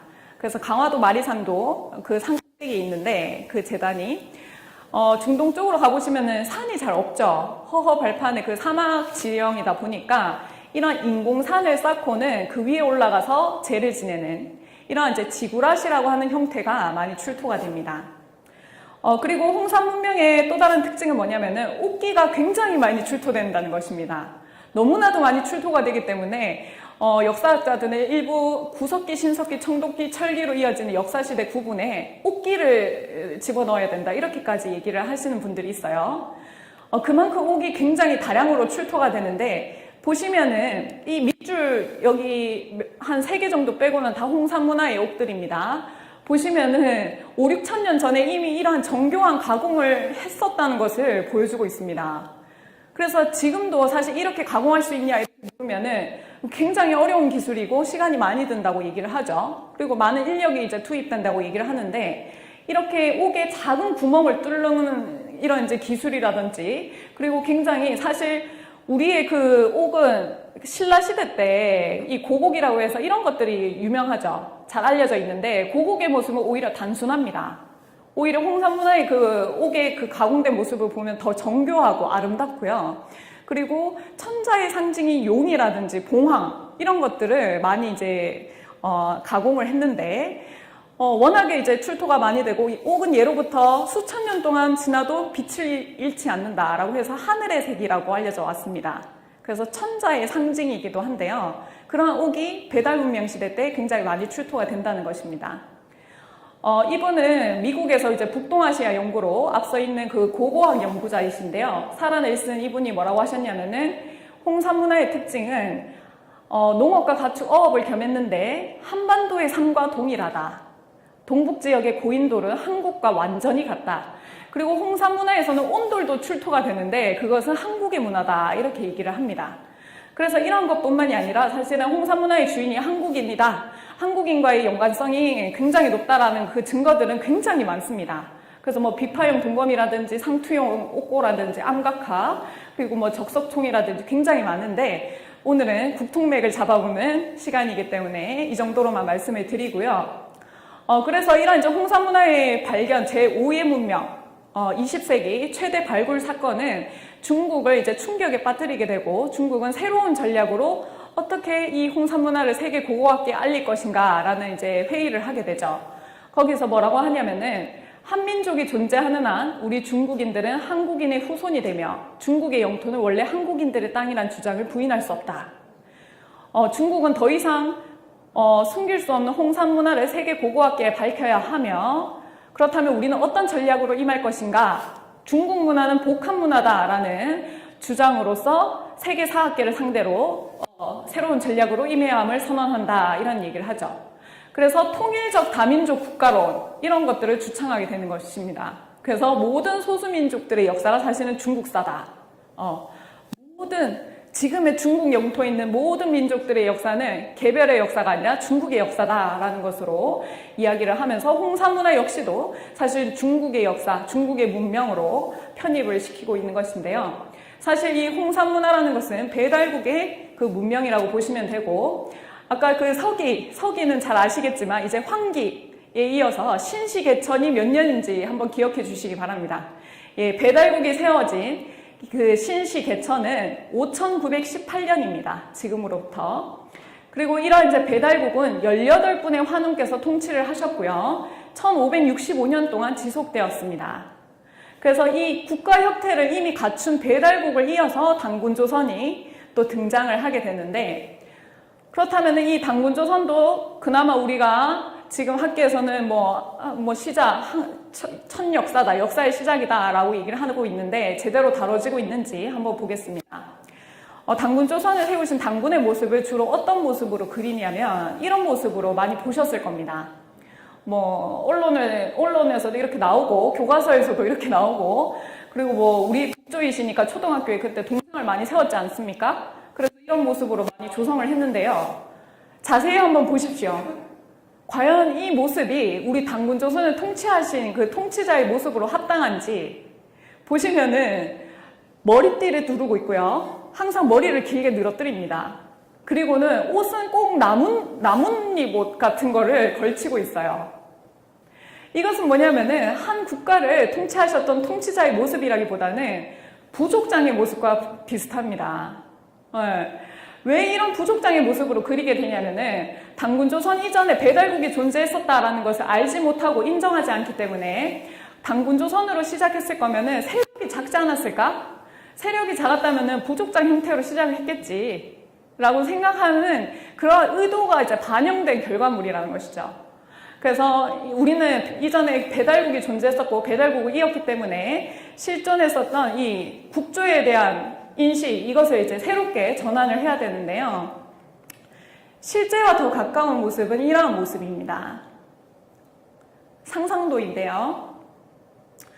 그러니까 이 배달국을 이어서 당군조선을 통치하셨던 분이기 때문에 통치자의 상징인 면류관을 쓰신 모습, 그리고 이제 이렇게 좌정하신 모습, 그리고 뭐 중국의 한 왕조사를 보더라도 요인군, 순인군 이런 사람들 보면은 전부 그 골룡포를 입고 있습니다.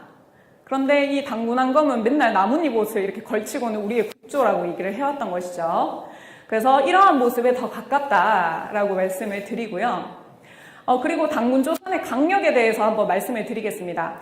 당군조선은 대표적으로 이제 대표 유물이라고 하죠. 표지 유물로는 비파형 동건과 고인돌을 얘기합니다. 그런데 놀랍게도 비파형 동건과 고인돌은 기존의 배달국의 영역이었던 한반도와 만주 지역, 그리고 지금의 중국의 동부 지역 모두 출토가 됩니다. 선생님들께서 사학자라면 그렇다면 고조선의 강력을 어떻게 비정을 하시겠어요? 고조선의 그 대표유물, 표지유물이 모두 출토가 되니 고조선의 강력이라고 봐도 무방하시겠죠.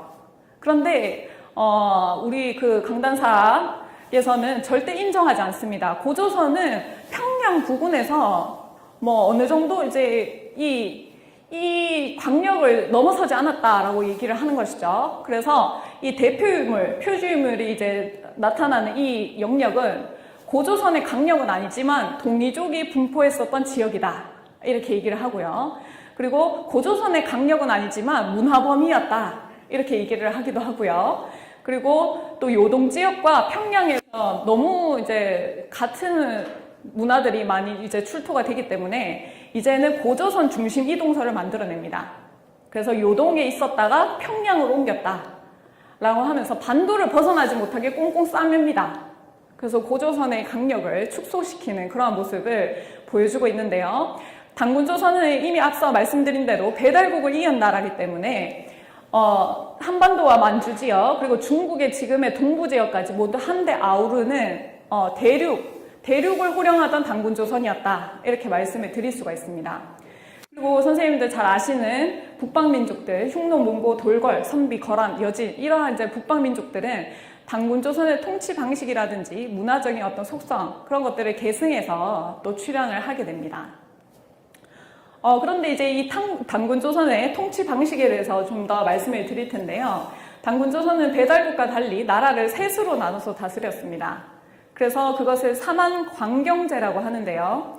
한반도 땅은 마한이었고 만주 지역은 진한, 그리고 지금의 중국의 동부 지역은 번한이라고 해서 나라를 셋으로 나눠서 다스렸고, 그 중에서도 중심은 어디였냐라고 한다면 진한이었습니다. 예, 그래서 진한에 대당군이 계셨고 번한과 마한에는 부당군을 두는 형태. 그래서 대통령과 부통령들이 계셨죠. 그래서 대당군과 부당군을 두는 이러한 형태로 이제 사만광경제로 다스렸는데, 사만광경제를 할 때는 통치 권력은 나눠져 있었지만 병권은 나눠 가지지 않았습니다. 그래서 병권은 모두 진한의 대당군에게 집중되어 있었는데요. 시간이 흐르면서 점점 이 병권이 나눠지게 됩니다. 병권이 나눠지게 되면서 사만광경제의 균형이 무너지게 되고요. 그러면서 사만광경제가 와해되면서 당군조선이 멸망의 길로 들어서게 되는데, 사만이라고 하면은 놀랍게도 우리나라 그 교과서에서는 남사만만 가르칩니다. 남사만이 뭐예요? 한강 이남에 있었던 마한, 진한, 번한이라고 해서 백제, 신라, 가야의 전신이라고 배우셨죠? 예. 학교에서는 이 남사만만을 가르치는데요. 이 남사만은 뭐냐면 사실 대륙에서 살던 당군조선의 사람들이 이 한반도 땅으로 들어와서 형성한 것이 남사만입니다. 아까 말씀드린 사만광경제가 와해되면서 당군조선이 멸망의 길로 들어서게 되고요. 그렇게 하면서 진한과 번한이라는 대륙에 살던 당군조선의 유민들이 마한의 땅으로 전부 다 들어오게 됩니다. 그렇게 하면서 마한, 진한, 번한으로 나눠서 이렇게 이제 살았는데, 이 남사만만 가르치는 것이 잘못된 것이죠. 우리는 이전에 대륙사만이 있었다. 당군조선 시절에 대륙을 호령하던 대륙사만이 있었고, 그래서 대륙사만과 그리고 이제 이 남쪽 사만. 그래서 이것을 북사만, 남사만이라고 하고요. 또 신채호 선생님께서는 전사만, 후사만이라고도 하십니다. 예, 전에 이런 대륙 사만이 있었고 후에 이 한강 이남 지역으로 이제 들어와서 살았던 남사만이 있었다 이렇게 얘기를 하는데 사학에서는 남사만만 얘기를 하고 대륙 사만을 전혀 언급하지 않죠. 그런데 놀랍게도 이 남사만의 특징을 보시면 대륙 사만이 있었구나라는 것을 추정할 수가 있습니다. 놀랍게도 그것을 한 2가지 정도 오늘 말씀을 드릴 텐데요. 이 한강 이남에 있었던 남사만을 보시면은 진안에는 12개, 번안에는 12개, 마안에는 54개의 뭐가 있었냐면은 마을이 아니라 나라가 있었습니다. 거의 연방국이라고도 할 수 있을 정도의 나라가 있었는데 총 78개의 나라가 있었다. 이것은 뭐냐면은 이 좁디 좁은 나라에 나라가 있었다는 건 뭘 뜻하냐면 그것은 망명국이었다라고 보시면 되겠죠. 실제로 사료도 보면은 신라는 진한 유민들이 진한종이다 이렇게 얘기를 하면서 진한의 유민들이 온 것으로 되어 있습니다. 유민이라는 것은 망명을 해왔다는 것이죠. 그렇기 때문에 이 진안 번안에 있던 사람들이 전부 다 마안 땅으로 오면서 자기가 살던 지역의 어떤 지명을 가지고 오는 겁니다. 그거는 나라라고 하는 거죠. 예. 뉴욕도 사실은 영국의 요크 지방 사람들이 와서 새로운 요크다라고 해서 영국의 뉴욕이거든요. 예, 그런 식이죠. 그리고 또 하나의 어떤 근거는 뭐냐면은 이 남사만 땅에 들어왔을 때 이 남사만에서의 어떤 전체를 총괄하는 그곳은 마한이었습니다. 왜냐하면 한반도 자체가 마한 땅이었기 때문에. 그래서 마한이 이제 전체를 총괄했는데 놀랍게도 그렇다면 전체를 총괄하는 왕을 마한 왕이라고 해야 되는데 마한 왕이라고 하지 않고 진왕이라고 불렀습니다. 그건 뭐냐면 그 이전에 있었던 대륙조선에 진한의 대당군이 계셨고 진한이 중심이었기 때문에 그 전통을 그대로 가지고 와서 이 남사만에서도 전체를 총괄하는 인물을 진왕이라고 했던 것입니다. 그리고 신채호 선생님께서는 진한의 또 이제 진왕, 진한의 진왕, 번안의 진왕 이렇게까지 이제 말씀을 하시는데요. 어쨌든 그 대륙 사만이 존재했었다는 것을 남사만만으로도 충분히 유출할 수가 있는데 그것을 확장시키지 않는 것이 아쉽습니다. 그리고 이제 우리가 알고 있는 이제 역사의 맥을 뚫어야 된다 제가 말씀드렸는데 중국의 식민지로 알려져 있는 기자조선, 위만조선의 실체가 뭐냐면요. 당군조선의 그 대륙 사만을 보면은 기자조선, 위만조선이 성립되지 않는다는 것을 너무나도 명확히 알 수 있습니다. 보시면은 지금 지도가 조금 덜 그려졌습니다. 번안은 여기 산동선을 넘어서 여기 양자강까지 더 내려오는 지역이라고 보시면 돼요. 좀 더 덜 그려졌는데 기자조선이라는 것은 성립이 될 수 없는 이유는 뭐냐면 기자는 왕을 한 적이 없고요. 일단은 산동선 부근에서 활동을 했었습니다. 그래서 기자는 당군조선의 그 중심부인 진한에서 활동을 하지 않았을 뿐더러 당군조선의 그 번안의 관할 지역에서 일부 생활을 하다가 생을 마감을 했습니다. 그렇기 때문에 중심부로도 들어가지 못했고 왕을 한 적이 없었기 때문에 기자조선은 성립을 하지 않고요. 그리고 위만조선은 성립하냐라고 봤을 때 위만 역시도 진안까지는 들어오지도 못했습니다. 그 중국과 국경을 맞대고 있는 번안 쪽으로 도망쳐왔죠. 번안 쪽으로 도망쳐왔는데 그것을 받아준 인물이 기준이라는 준왕이고요. 기준은 기자의 후손이긴 합니다. 그래서 기자의 후손이 번안의 부당군을 몇 번 하기는 했었으나 기자는 왕을 한 적이 없고요. 그래서 이제 위만을 받아줬는데 위만이 그 은혜를 저버리고는 기준을 몰아내죠. 그래서 준왕께서는 이 한반도로 들어오시게 되는데 그렇기 때문에 위만은 당군조선의 중심부인 진안에는 들어온 적도 없었고 결국에는 자신을 받아준 그 은혜를 저버리고는 정권을 그 번안을 찬탈한 그런 이제 도적 같은 인물로 생각하시면 맞습니다. 그래서 위만 조선이라는 것은 성립하지 않고 굳이 부르자면 위만 정권이다. 위만 정권 정도로 인정을 할 수 있는 것입니다. 그래서 기자조선, 위만조선은 성립하지 않는다라는 것을 말씀드리고 그리고 한사군도 사실은 설치를 했다면 이 부분이라고 생각을 하시면 돼요. 지금의 하북성, 당군조선의 그 번안 쪽 지역이었다라고 생각을 하시면 됩니다. 그리고 당군 왕검의 수명에 대한 진실을 한번 파헤쳐 볼 텐데요. 일련의 삼국유사에서는 말씀드린 대로 1908세를 살았다. 당군 왕검께서 이렇게 되어 있고 동국통감에는 1048년을 살았다고 나와 있습니다. 고대에는 무병장수의 시절이었기 때문에 굉장히 장수한 기록들이 많이 나오긴 하지만 한 인물의 그 생물 연도로 수명으로 보기에는 다소 긴감이 없지 않아 있고요. 그리고 특이한 점은 대부분 한 1000살 살았다, 1500살 살았다 이런 식으로 기록하기 마련인데 이것은 전부 다 지금 1의 숫자까지 명확히 기록을 하고 있습니다. 그런데 다르다는 거죠. 수명이 1908세, 1048세 이렇게 얘기를 하는데요. 이것의 진실은 뭐냐면 진안을 중심으로 단군조선의 역사가 진행이 되는데 진안에서는 수도를 총 2번 옮깁니다. 송화강에서 백악산 아사달, 장단경 아사달로 2번 옮기면서 결국에는 단군조선의 역사가 사망조 시대로 펼쳐지게 됩니다. 사망조 시대로 전개가 되게 되는데요.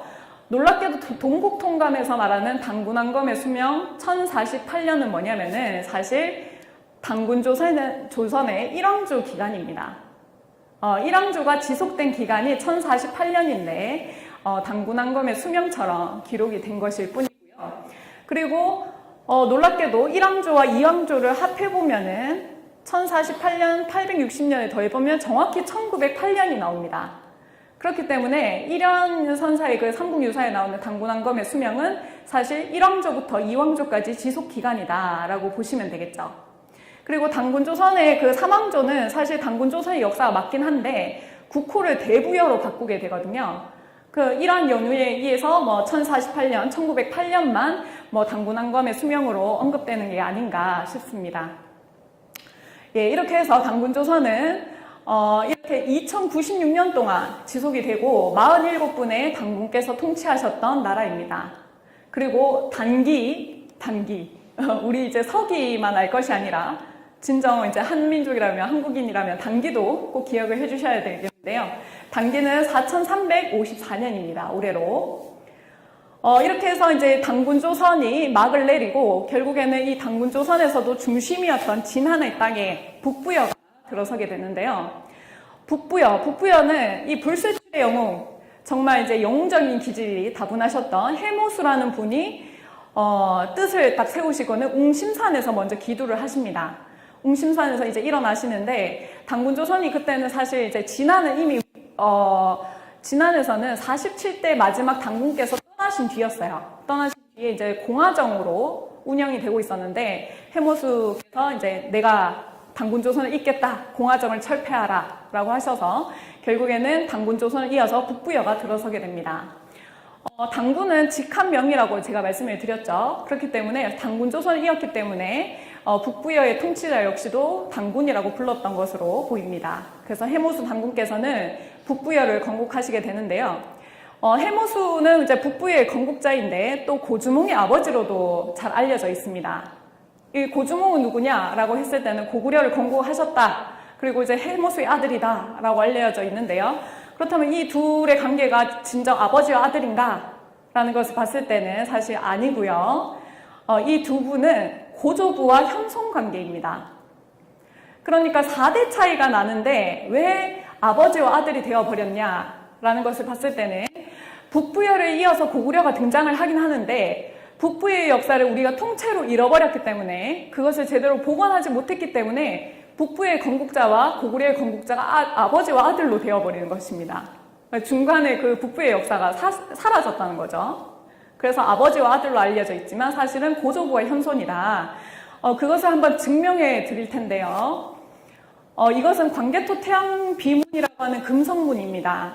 광개토 태양비는 보통 역사는 후대에 이제 기록을 하기 마련인데 시간이 많이 지나서 기록하기도 해서 좀 이제 다소 좀 차이가 날 수도 있습니다. 역사적 내용들이. 그런데 광개토 태왕비는 광개토 태왕의 아들인 장수왕이 만들었기 때문에 당시 고구려인들의 역사인식을 정확하게 알 수 있습니다. 근데 그 광개토 태왕비를 보시면 고구려는 출자 북부여다라고 되어 있죠. 그러니까 고구려는 북부여에서 나왔다라고 분명히 되어 있습니다. 북부여를 이어서 고구려가 등장을 한다. 고구려는 우리는 북부여를 뿌리로 한다라는 것을 분명히 밝히고 있죠. 그리고 이제 삼국사기나 신당서를 보시면은 당나라 신하가 자신의 왕에게 어떤 말을 올리는 구절이 나오냐면 예로부터 고구려에 대한 비밀스러운 기록이 전해져 옵니다. 그게 뭐냐면은 우리나라 당나라 장수가 90세 되는 당나라 장수가 고구려가 900년 되는 해에 고구려를 멸망시킨다고 나와 있습니다. 그런데 놀랍게도 지금 우리나라 장수의 이적이 90세이고 고구려는 900년 되는 해입니다. 이런 말씀을 올리는 구절이 나옵니다.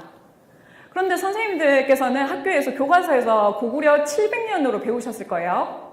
어떻게 900년이지? 이런 생각을 하실 건데 그게 뭐냐면은 그 당대의 사람들도 고구려는 900년이라고 말한 것이 바로 북부여의 200년 역사를 더해서 고구려를 900년이라고 얘기를 하는 것입니다. 그래서 북부여의 뿌리를 두고 있으니까 북부여 역시도 고구려의 그 어떤 연장선의 역사에서 봤다는 것입니다. 그리고 또 이제 광개토 태양 비문을 보시면은 광개토 태양이 17세 손이다 이런 이제 말이 나오는데요.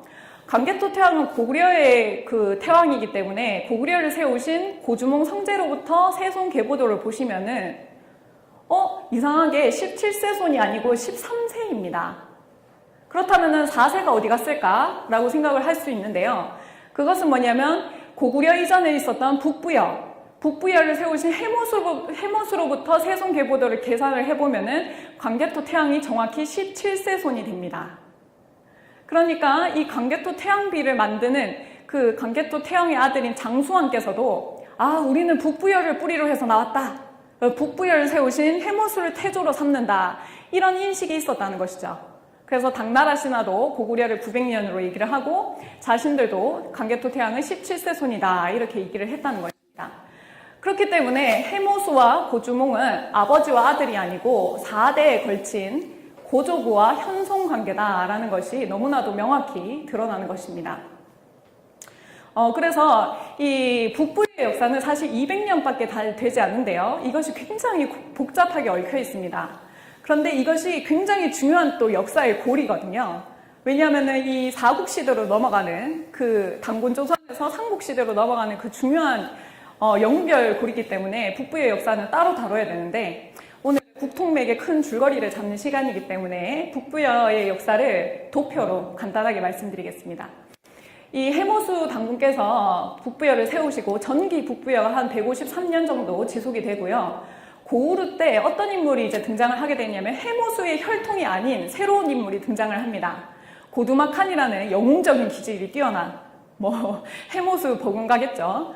네, 이 고두마칸이라는 인물이 이제 등장을 하셔가지고 한무제의 그 공격을 완전히 막아냅니다. 구국의병이죠. 의병을 일으켜서 이제 나라를 구하는. 그래서 이제 고두마칸의 출현으로 인해서 사실 이제 고두마칸이 그런 기질이 강하다 보니까 북부여를 이제 가셔가지고 북부여도 내가 통치를 하겠으니 때를 적정한 때에 이제 물러나라 이런 말씀을 하셨던 걸로 나옵니다. 그래서 이제 고우르께서는 이제 헤부르에게 왕위를 물려주셨는데 헤부르도 결국 고두마칸의 어떤 그 위협을 이기지 못하고는 동쪽으로 이동하게 되거든요. 그래서 해모수의 혈통은 동쪽으로 이제 이동해서 동부여를 세우게 됩니다. 그것이 바로 헤부르가 세운 동부여고요.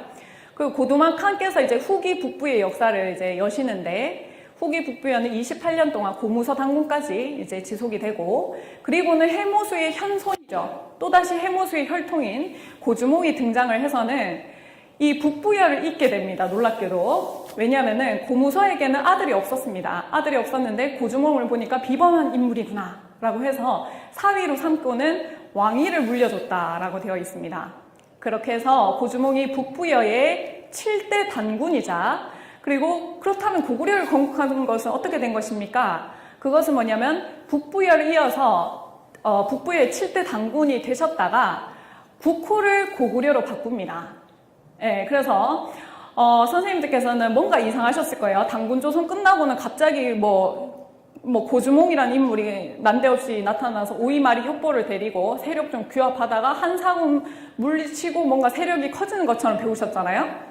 그러니까 연결고리가 없는 겁니다. 우리나라 역사가 지금 다 끊기고 말살이 돼서 그런 건데 그것이 아니라 고주몽은 북부의 그 당군의 위를 이으셨고 그리고 국호를 고구려로 바꾸셨다라고 생각을 하시면 되고 고두마칸에게는 파소라는 그 따님이 되셨고 이분이 바로 신라를 건국하신 박혁거세의 어머니가 되십니다.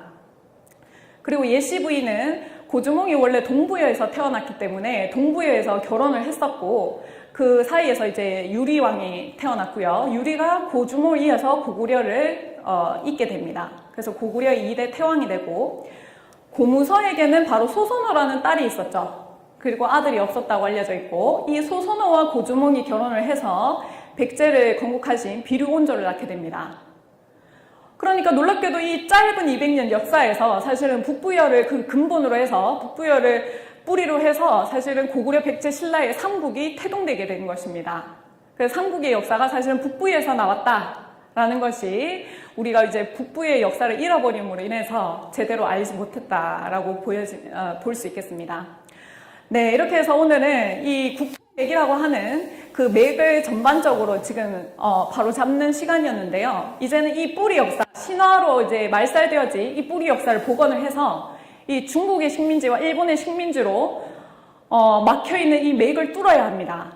한 사람으로 치면 뭐 동맥경화에 걸렸다 이렇게도 볼 수 있는데요. 이런 식민지 역사를 걷어내고 이제는 국통맥을 회복을 해서 이 9,000년 한국사에 타고 흐르는 그 대한의 혼을 직접적으로 이어받고 그것을 다시금 이제 일으켜야 되는 그러한 시점에 와 있다라고 말씀드릴 수 있습니다. 실질적으로도 대한민국에서 사실은 놀라운 일들이 벌어지고 있습니다. 이 9,000년 한국사가 이제 복원이 되는 그 속도에 맞춰서 사실 9,000년 한국사의 그 대한의 혼이 사실 대한민국을 통해서 표출되고 있는데요. 그것을 어떤 식으로든 느끼시고 계실 거라고 믿습니다. 선생님들께서도. 실제로 미래학의 대부인 짐 데이터는 뭐라고 했냐면은 정보와 사회 다음에는 드림 소사이어티라는 해일이 밀려온다. 그런데 드림 소사이어티는 꿈과 이미지에 의해서 움직이는 사회인데 한국이 드림 소사이어티 이미 진입한 1호 국가다. 이런 얘기를 했습니다. 그래서 한국이 한류라는 흐름 속에서 스스로의 이미지를 상품으로 포장해 수출했기 때문이다. 이미지가 돈이 된다는 걸 알아챈 세계 최고의 국가다. 이런 얘기를 했는데요. 짐 데이터는 굉장히 유명한 미래학의 대부인데 사실 한국이 이 정보화 사회 다음에 오는 이 이미지, 뭔가 사람들의 심성을 울리는, 사람들의 어떤 마음을 울리는 그런 영성시대라고도 하고 드림 소사이어티에 진입한 제1호 국가다 이런 얘기를 했습니다. 그래서 실제로는 이 한국이 사실은 한류로서 전 세계를 굽이치고 있습니다. 코리안 웨이브라고 해서 엄청난 이 한류의 열풍이 계속해서 이제 커지고 있는데요. 사실 한류가 처음 시작했을 때는 음악과 드라마로 시작을 했죠. 그래서 그때만 하더라도 이것은 일시적인 현상이다 이렇게 전망하는 학자들이나 뭐 사람들이 적지 않았습니다. 이러다 말겠지. 뭐 드라마나 음악, 뭐 영화 정도? 그런데 지금은 어떠냐면은 뭐 식품, 정치, 교육, 뭐 방역, 뭐 모든 분야에 K만 붙이면 됩니다, 지금. 그래서 한류의 열풍이 전 세계를 굽이치고 있고 이것은 사실 지속적인 흐름이고 그리고 더욱더 심화될 흐름입니다. 그렇기 때문에 여기 계신 선생님들 정말 새로운 역사 흐름을 내가 지금 타고 있구나라는 것을 아셔야 돼요. 이 한류라는 것은 한국이 세계를 주도할 그 중심에 서는 것이고 이것이 세계를 움직이는 새로운 역사 흐름이다 라고 생각을 하시면 되고요. 그것을 실제로 많은 일들이 말을 하고 있습니다. 대표적으로 한번 보실게요. 한류가 BTS를 몰고 21세기 시장경제에서 살아남을 수 없다. 4년 전 미국 대학 강단에서 나온 말입니다. 당시엔 생소하게 들렸던 이 말이 지금은 현실처럼 느껴지는데요. 4년이 지난 지금 발언의 주인공인 미국 사회학자 샘 리처드 교수의 생각이 궁금해졌습니다. 오징어 게임 불풍 속에 페이크 콘텐츠의 저력을 어떻게 분석하고 있는지 들어봤습니다. 매 학기 700명이 넘는 학생들과 공개 토론으로 진행되는 수업. 미국 펜실베니아 주립대 샘 리처드 교수의 강의 모습입니다. 인종 간 편견과 불평등이 주로 수업 주제지만 최근 몇 년 사이에 한류를 조명한 강의들이 화제가 됐습니다. 오징어 게임도 7편까지는 한 번에 돌아보고 남은 2편은 아끼러 간다는데요. So as a sociologist, I'm thinking, how are the poor exploited by the rich, and how do they become disadvantaged? So the poor in Squid Game, in some ways, I think, could be seen as traditional Korea, poor Korea, before the great economic awakening in the late 20th century. And the rich are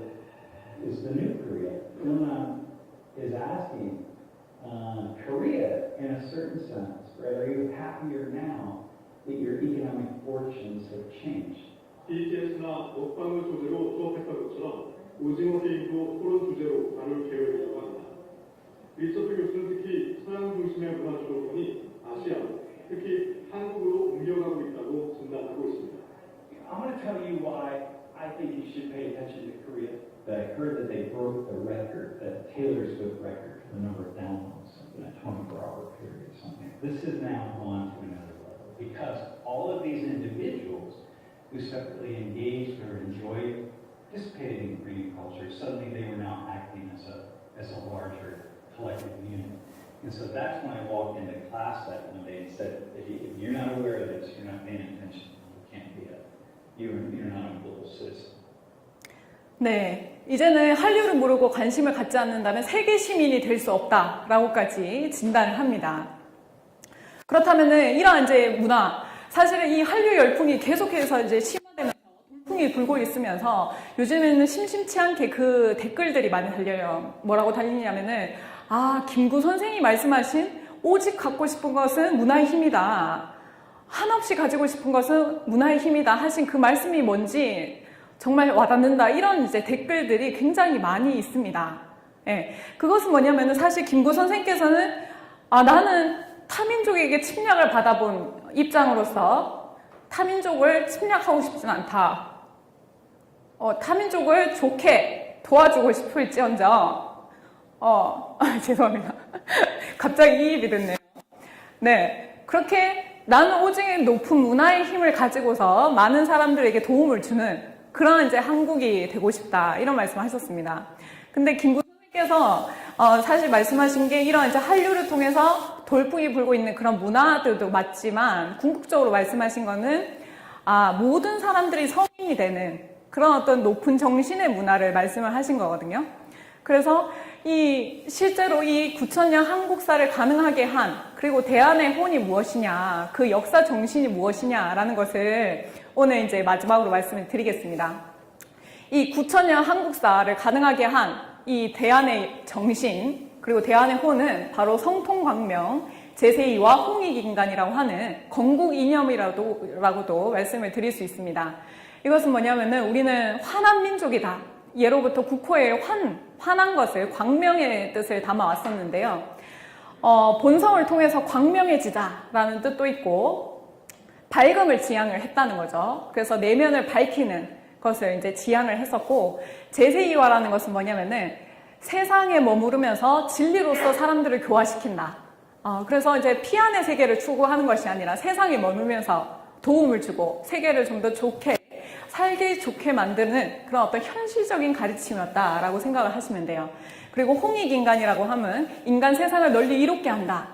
그래서 좋은 것을 독식하는 것이 아니라 좋은 것을 나누고 함께하는, 널리 이롭게 하는 그런 이제 홍익인간 정신을 이야기합니다. 그래서 이러한 건국 이념을 가지고 역사가 출발한 나라가 흔치 않습니다. 대부분은 타민족을 이제 말살하고 원주민들 몰아내고 땅 차지해서 세력을 이제 확장시켜 나가는 그런 역사 흐름이 대부분인데요. 우리는 우리도 좋고 남도 좋은 세상을 널리 이롭게 하는 이런 이제 건국 이념을 가지고 나라를 시작을 했다는 것입니다. 그래서 이제 환웅께서는 이런 건국 이념을 토대로 해서 나라를 세우셨고, 사실 이 고대에는 환인, 당군의 시절은 성인지치라고 해서 성인의 위격에 계신 분들이 정치 권력을 잡는 그러한 형태였습니다. 그래서 이제 누구나 꿈꾸는 그런 어떤 지도자의 상이었는데, 이러한 지도자뿐만이 아니라 사실 이 지도자를 보필하는 인재 집단이 있었습니다. 그 인재 집단이 누구냐면은 우리 한민족 최초의 국가 배달국 때는 바로 삼낭이라는 인재 집단이 있었는데요. 이 삼낭이 바로 낭도 문화의 뿌리입니다. 삼낭은 처음 들어보셨을 건데요. 아마 이거는 들어보시면 딱 아실 겁니다. 신라의 화랑.